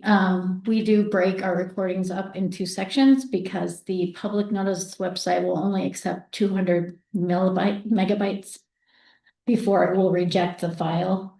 So I will typically stop the recording at 2 hours at a very sensible breaking point where it's obvious that nothing has occurred in the recording, so that I can house those on the public notice website. Because if we can't house them there, we do have to put them on in a storage place where we have to pay for that storage and provide a link. So that's. We just limit meetings to 2 hours. Sounds great. I think the state of Utah is trying to tell us how to money. Somebody needed to say it. There you go. Yes, YouTube would count, but to get that posted to the public notice website would be significantly too big. So that was true. It already is. You record YouTube, they stay there. Guaranteed. Detail. Yeah. One if they wonder.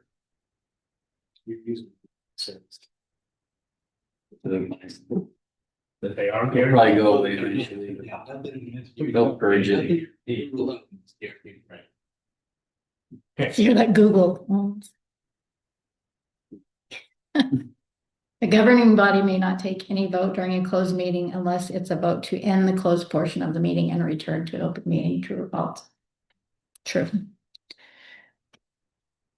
If a new topic not on the agenda is raised by the public during an open meeting, the governing body may discuss the topic. However, final action may not be taken on the new topic during that meeting. True or false?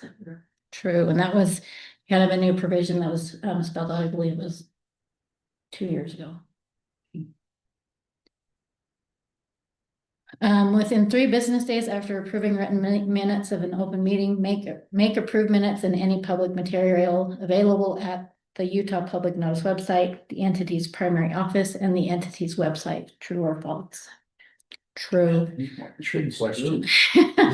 Everything's We true. need a pause. They need to do like the driver's test. Trick questions. And that was the last question. I consider you all 100% completed. I will email you your certificates of completion on Monday. Congratulations. Thanks, sir. Thanks for the training and the popcorn. Also, it is National Bosses Day, and you guys are all bosses to all of us, so I brought popcorn for that reason as well. Thanks for being a great group of bosses.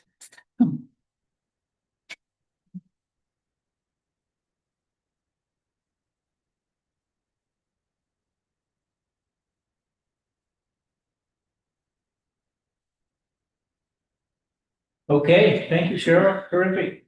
Can't wait to get my certificate. Or I can hang it on my wall. Frame it first. Garrett, do you want to start us off on council and staff reports? Sure. We've already discussed some of it up there. Talk about some. Again, just want to reiterate. I'm very grateful for staff and being accommodating. You know, I think Amy tried 8 different times in my meetings. Because she just worried so much. Yeah, it was great. That meal was spent time with Betty and Sage and Alan. And I think Amy and Cheryl that day. And we do have a good staff, grateful for that.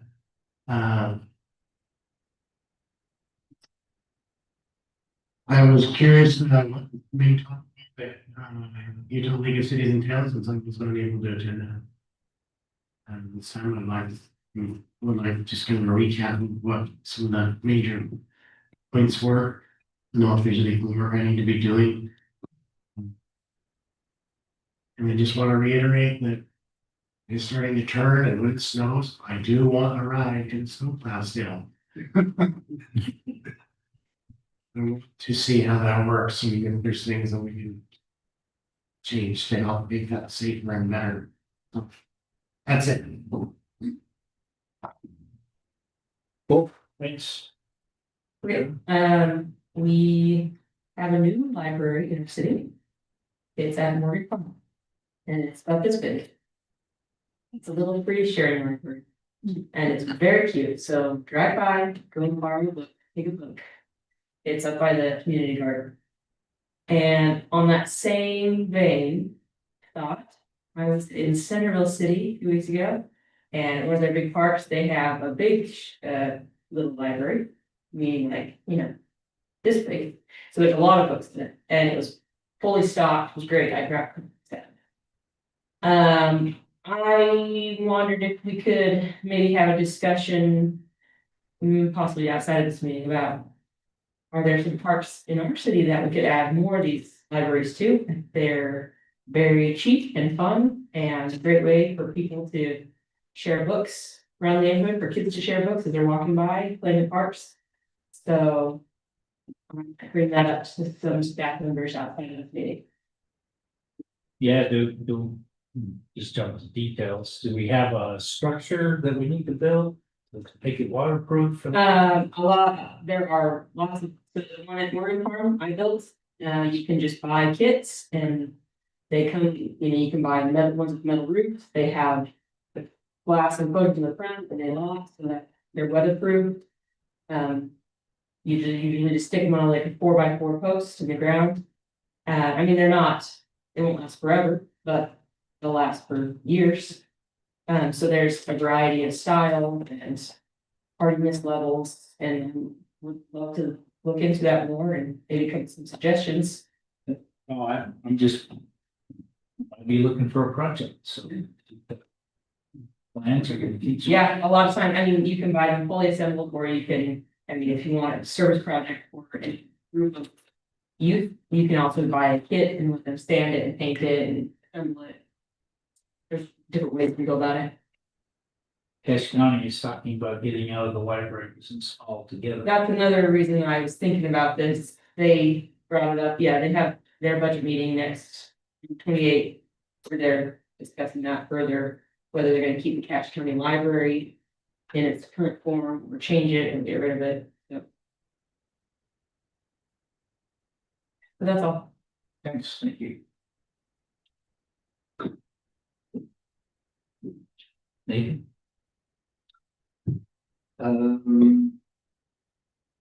The resolution you passed that would have had us do a public hearing today for special service district. Also included the words or reasonable time. And so I don't know what our plan is. Since we didn't hold it today, I assume it's still as we talk to other entities and cities, you can get this in your report, you can answer your questions. Just an idea of what we're planning. And if you need to include when and where, great. Samuel, I've been talking to a few of the county council representatives about the budget and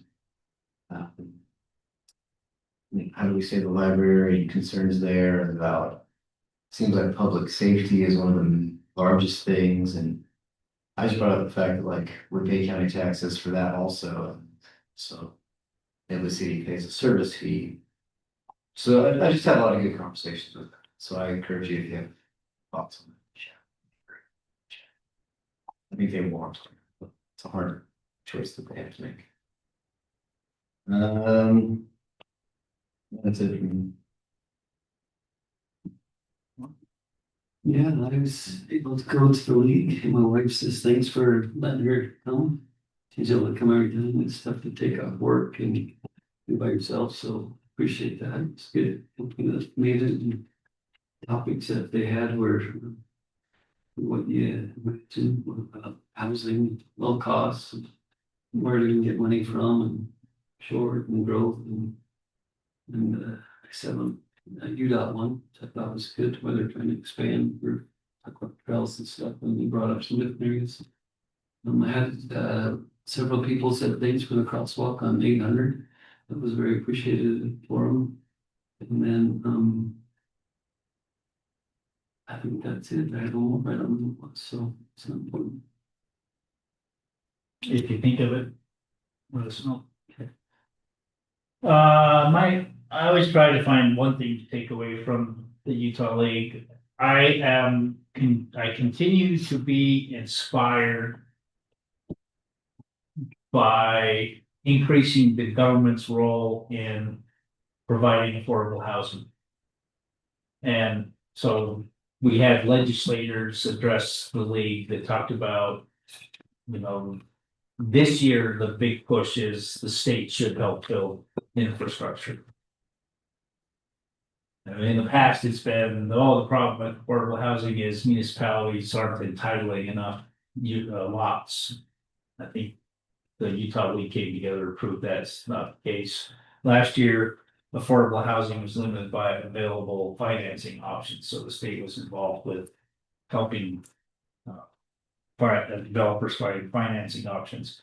This year, it's help build infrastructure, and I think my concern with hearing legislators talk about that, and I think the problem with affordable housing is getting affordable housing to the consumer. And no offense, Greg, to developers or, you know, you guys, and real estate agents play a very, very important role in this whole thing of providing housing. There's no doubt about it. But we need to do things that get affordability to the customer instead of increasing profit margin for the people that make that house possible, the people, the developer. So it's coincidentally, some of us went on have we not had a meeting since we went to the Nielsen development in Wayne County? It was an inspiration. This is a company that is actually making a difference on affordable housing, as far as I can tell, building 350 units of really nice houses on 3,500 acre lots, by the way, that looked plenty big to me. Square feet. 4,500 square feet. I think they had some smaller. Yeah, 3,500 square feet. 3,500. Yeah. And we toured the house, really nice house, really nice houses, and they're selling those things for around $400,000. Now, I believe the key to getting affordability to the consumer is through deed restrictions. And I think that, in fact, I pitched this at some listening session that was at Columbia Library. So I pretty well did. You know, how do we make things affordable? Well, we need to get it to the consumer. And if the legislature or the government is going to help build housing by subsidizing infrastructure or something else, by golly, that should come with deed restrictions. And that's how the Nielsen family make this happen. They received a break from Weber County to build affordable housing on dedicated open space. Well, it was dedicated open space. It wasn't developed open space like the park or something, but Weber County said, yes, if you'll build affordable housing and if you'll charge $400,000 for a unit, and if you include your affordable housing in, did I miss the number? 364 was the entry level, and then the 2 stories was 390. Yeah, I was being conservative because I didn't really remember the exact number. Oh, it's meant more, I mean, same material from hand was on. It was well done, but it was all done through their business mantra is to not make it on profit margin, but instead make their living on quantity. Which sounds like exactly what we need to do for affordable housing. But again, it came with deed restrictions. I went to a session, Justin was there. To hear South Jordan and others talk about the Park City, you know, they have affordable housing projects. South Jordan was very proud of a project they had done with deed restrictions that limit, first of all, for a possibility of workforce housing. Deed restrictions that limit owner occupancy or require owner occupancy. Deed restrictions that limit appreciation of the, so it remains affordable for years, right? Limited to 2%. Anyway, I kind of pitched this to this table of mayors, too many mayors sitting at this table last night at this listening session. And I would have thought that every one of those folks would have been against bigger government. But in fact, what we're talking about when the government gets involved in housing, especially when the government gets involved in deed restrictions, we're talking about an increasing role for government. And it's amazing how people got on board with that idea. Now, South Jordan spent a lot of time talking about like 12 units. Eight. And so that's my takeaway from the league. And you do this with development agreements, and I've had my own fear of development agreements versus ordinance, but the development agreement has to be part to enforce the deed restriction. It was probably my biggest shock. Else in the discussion was it's one of my development agreement. Yeah, it takes too long. No, the Nielsen. The bills are You can't. Ordinance, this is what it's asked to be done through development agreements. Which I was shocked. Well, it takes a long time to write the ordinance, and then the beauty of the development agreement, it can be context specific. And the other takeaway I got from the Nielsen discussion was cities, if you want to make affordable housing, and this is like a bait and switch, I'm not sure it's fair. Zone at low density. Yeah. And then densify it so that they can buy land at a low price because the low density is worth less. And then densify it at the development agreement stage. Now, people that live next to that might not like it. Yeah. Like that was supposed to be zoned this, and now once you're doing this thing to. So I think an infill project that might be difficult. Okay. I'll leave it at that. That's a yeah, those numbers. Do they equal the definition of affordable housing now? Is 360 of the affordable housing? Yeah, it depends on the area median income, but they do. For 80% AMI, yeah, about there. 30% housing costs, including utilities. Median income. It's around 2,000 a month, really. Which seems high to me, but. I couldn't afford that. Like that. Right. Right. Which stand ordinance. Could. Okay. I think I'm good. I just thank you for the opportunity to go to the league. I don't know if I have a whole lot more to add than what was already said. I did go to it again on the topic of housing. I went to a session on some communities that have done some innovative things with their ordinance for housing that was pretty inspiring, kind of going above and beyond just the state requirements, which I think we've done in Nibley as well in different ways. But I mean, Ephraim was there, Mill Creek, talked about things they were doing, and I forgot who the third one was, but so interesting takeaways there and things we might want to consider.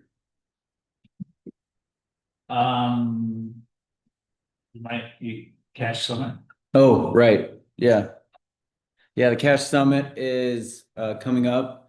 Format's a little different this year. It's a little expanded. They're going to be doing a tour as where I don't quite know exactly the sites they're going to be visiting, but there's going to be a tour portion and then kind of an evening training on Monday.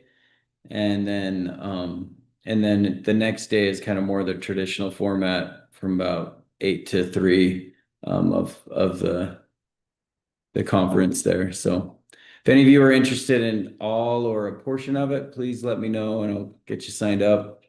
Love to have you there. It's it's not too expensive or anything. And I think other than it being a good kind of training opportunity, it's also a good opportunity to network with some other communities around the valley. So just let me know.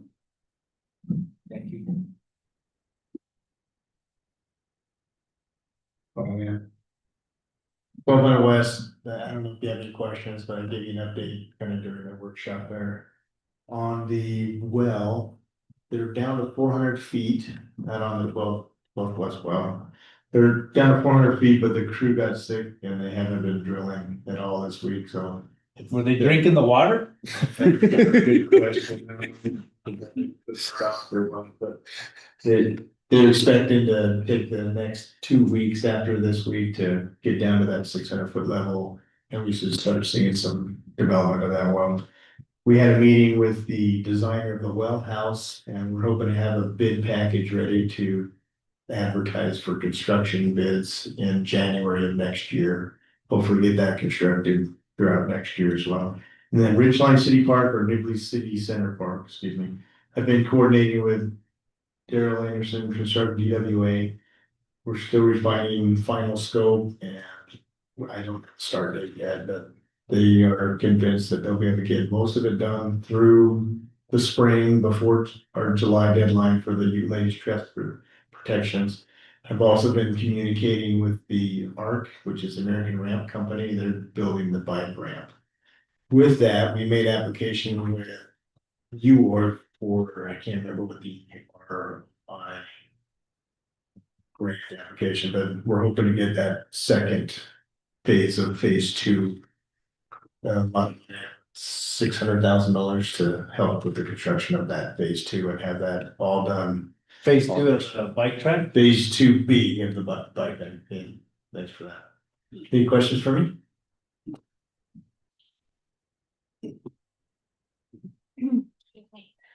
So Monday is our it's Nibley City Council. And Tim Ramirez is going to be our it's going to be at 7 o'clock. The election is November 4th. Is he gonna wear, is he coming in uniform? I hope so. That'd be great. With a gun. Lieutenant. He'll be moderating and then our youth council will actually be assisting him with the question selection. Election day is November 4th. Ballots have started arriving in mailboxes. Mr. Fieser was very concerned about receiving his ballot and I did verify that he's leaving It's Tuesday, sure he was. He's good. I think we do this every municipal election year, but we do need to hold an additional meeting to canvass the election. Cache County has asked that we hold that meeting on November 18th, which is the day before the deadline to canvass an election. I believe that's a Wednesday. Can be very, very short. It's just you acting as the board of canvassers have to accept the results of the election. The So, 18th? The 18th, Tuesday. Only the Tuesday, I went wrong direction. I'll send out a couple of proposed dates, and if you'll just get back with me about which ones, but the county has asked that we hold that on the weekend. Remember our soup off, it's November 6th. Which council members have been to that? I know Aaron has. It's good food, right? Yeah, but there's so much food. Yeah, well, it's just our staff that we kind of potluck at the end. And it's really look forward to each and every year. We are gonna throw in data privacy training, because that is required. Data privacy. Exciting. Section of our state, but that'll be like about the minute training. Please join us and enjoy some exceptional food. Bring a muffin in because you're gonna wanna try all the soups, and that's the way to get smaller food treats. The 6th, yes. That's all I have. Oh, truck or treat. Maybe Justin has that. Yeah, that one's on my list. Truck or treat is October 30th, 4 to 6 at Heritage. If you remember, our Public Works put that on last year. We just bring out a bunch of equipment and a lot of candy to give out to kids, so. That will be happening at Heritage this year instead of here. To answer Nathan's questions about the indoor recreation, we do apologize. We had a misunderstanding in its communication with our attorney. We missed some trigger windows that we needed to hit on having the public hearing tonight. So we're rectified that. We got scheduled. We have public notices going into the newspaper, and we should have that public hearing at the next meeting. So we apologize for that. That was Turns out there's extra notification on both theories. So we apologize against that. And on other related news, we did go, Chad and I went to Wellsville City Council meeting just this week. We had a great discussion with them, explained to them where we were at with the whole study, where we're at with our resolution.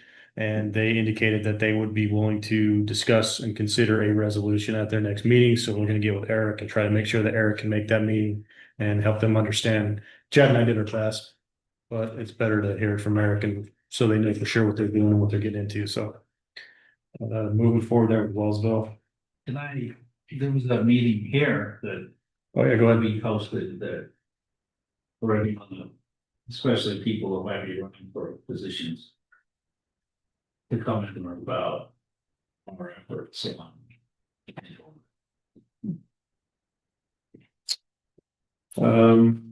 Another quick one, the Nibley Spectacular Tour, the Recreation Department's Halloween decorating contest is in full swing. You got hopefully a flyer there if you want to participate in that and go take a look at the decorations going on there. There's an interesting development going on with the state of Utah and charging fees for water usage. There's been a lot of back and forth, a lot of discussion, and kind of two fees. The first one, I don't think is a train that will be able to stop. It's rolling and likely not going to be able to be stopped. Is 3 cents per 1,000 gallons. They want us to charge our residents to send to the state to continue the drinking water, Division of Drinking Water programs, making sure lead, copper, back teas, all the programs that were required to have good, clean, safe drinking water. They are concerned about feds cutting their budget and not being able to keep those alive. So they are pushing forward with a 3 cent per 1,000 gallons of water. I believe all that's left is for the governor to sign it. It's pretty far down the road. The other one is much larger. It's looking for money to actually fund projects. So this was a result of House Bill 280 that was passed last year and the year before, really. Kind of, I can't remember if the number changed or what, but this has been going on for a little while. This is our representative, Casey Snyder, that is the head of this this bill and they had a draft. So it's still a draft study put out by Zion's Public Finance. They would like to see 60 cents per 1,000 gallons. That's pretty big. And we currently are at $1. Yeah, we're about $1 to $1.50 per 1,000 gallons. And they want 60 cents for every 1,000. Now that money is to go into a big pot. It's called the Unified Water Infrastructure Plan. There will be a board of directors that decide who gets that money. It could be used anywhere in the state. They are recommending in the study to keep money local. So each river basin will kind of be its own little bucket. And, we would pay into the Bear River Basin Fund, and that money would stay in the Bear River Fund. So in this area to use for water. Well, that's water and sewer projects, but they're going to charge it based on your water bill. So 40 cents for the water, 20 cents for the sewer. So that's really bubbling right now. That's hot off the press a week ago. If you want to get involved in that and learn about it, feel free. I can send you a draft of the Zion's Public Finance Report if you'd like. The other thing, just as we talked about earlier, we really do have such an amazing staff. I hope that you guys take the opportunity to show that appreciation whenever you can. If you have the opportunity to say thank you or see guys out there working, I know they'd appreciate it, and we can show that any way that you can show you appreciate how awesome our staff is. I would appreciate, because I can only say so much, and they get sick of hearing it from me. So if there's any chance you have that opportunity. And with that, we've had a few kind of incidents over the last little while. In particular, never hesitate to send a citizen to me. I don't know why citizens don't seem like they willingly come to me to handle issues or deal with things, but please don't hesitate. If there is a citizen that's just pushing and driving about something, by all means, don't stop talking to them, but please feel free to include me. Let me try to help and do whatever I can to solve that problem or to ease their issues and do whatever they can. Now, with that said, our entire staff has that same desire to help and do everything we can. But it's important that we try to keep, I don't know how to say it other than chain of command. Just please make sure I'm in the loop with what's going on, so that I can help understand things and make sure the priorities are happening in order. Staff sometimes they're gonna jump if you tell them to do it, and it might not be the best case and best situation to do. So I'm just asking, kind of reminding everybody to please, keep me in the loop there, make sure I'm CC'd on things that go to the staff, so that we can just kind of keep it organized, keep it in straight and all on the same page. So I would just really appreciate that. And my last thing is that I will be gone for a lot of November. I'm going to be leaving November 12th and likely gone for maybe 2.5 weeks. So just be aware of that. It should be in and out of phone service. I have a satellite transmitter that'll text and things so I won't be completely out of service, but just know that I won't be around and easily accessible. So that's all. Any questions for me? Thanks, Justin. Anything else for the council? Seeing nothing else,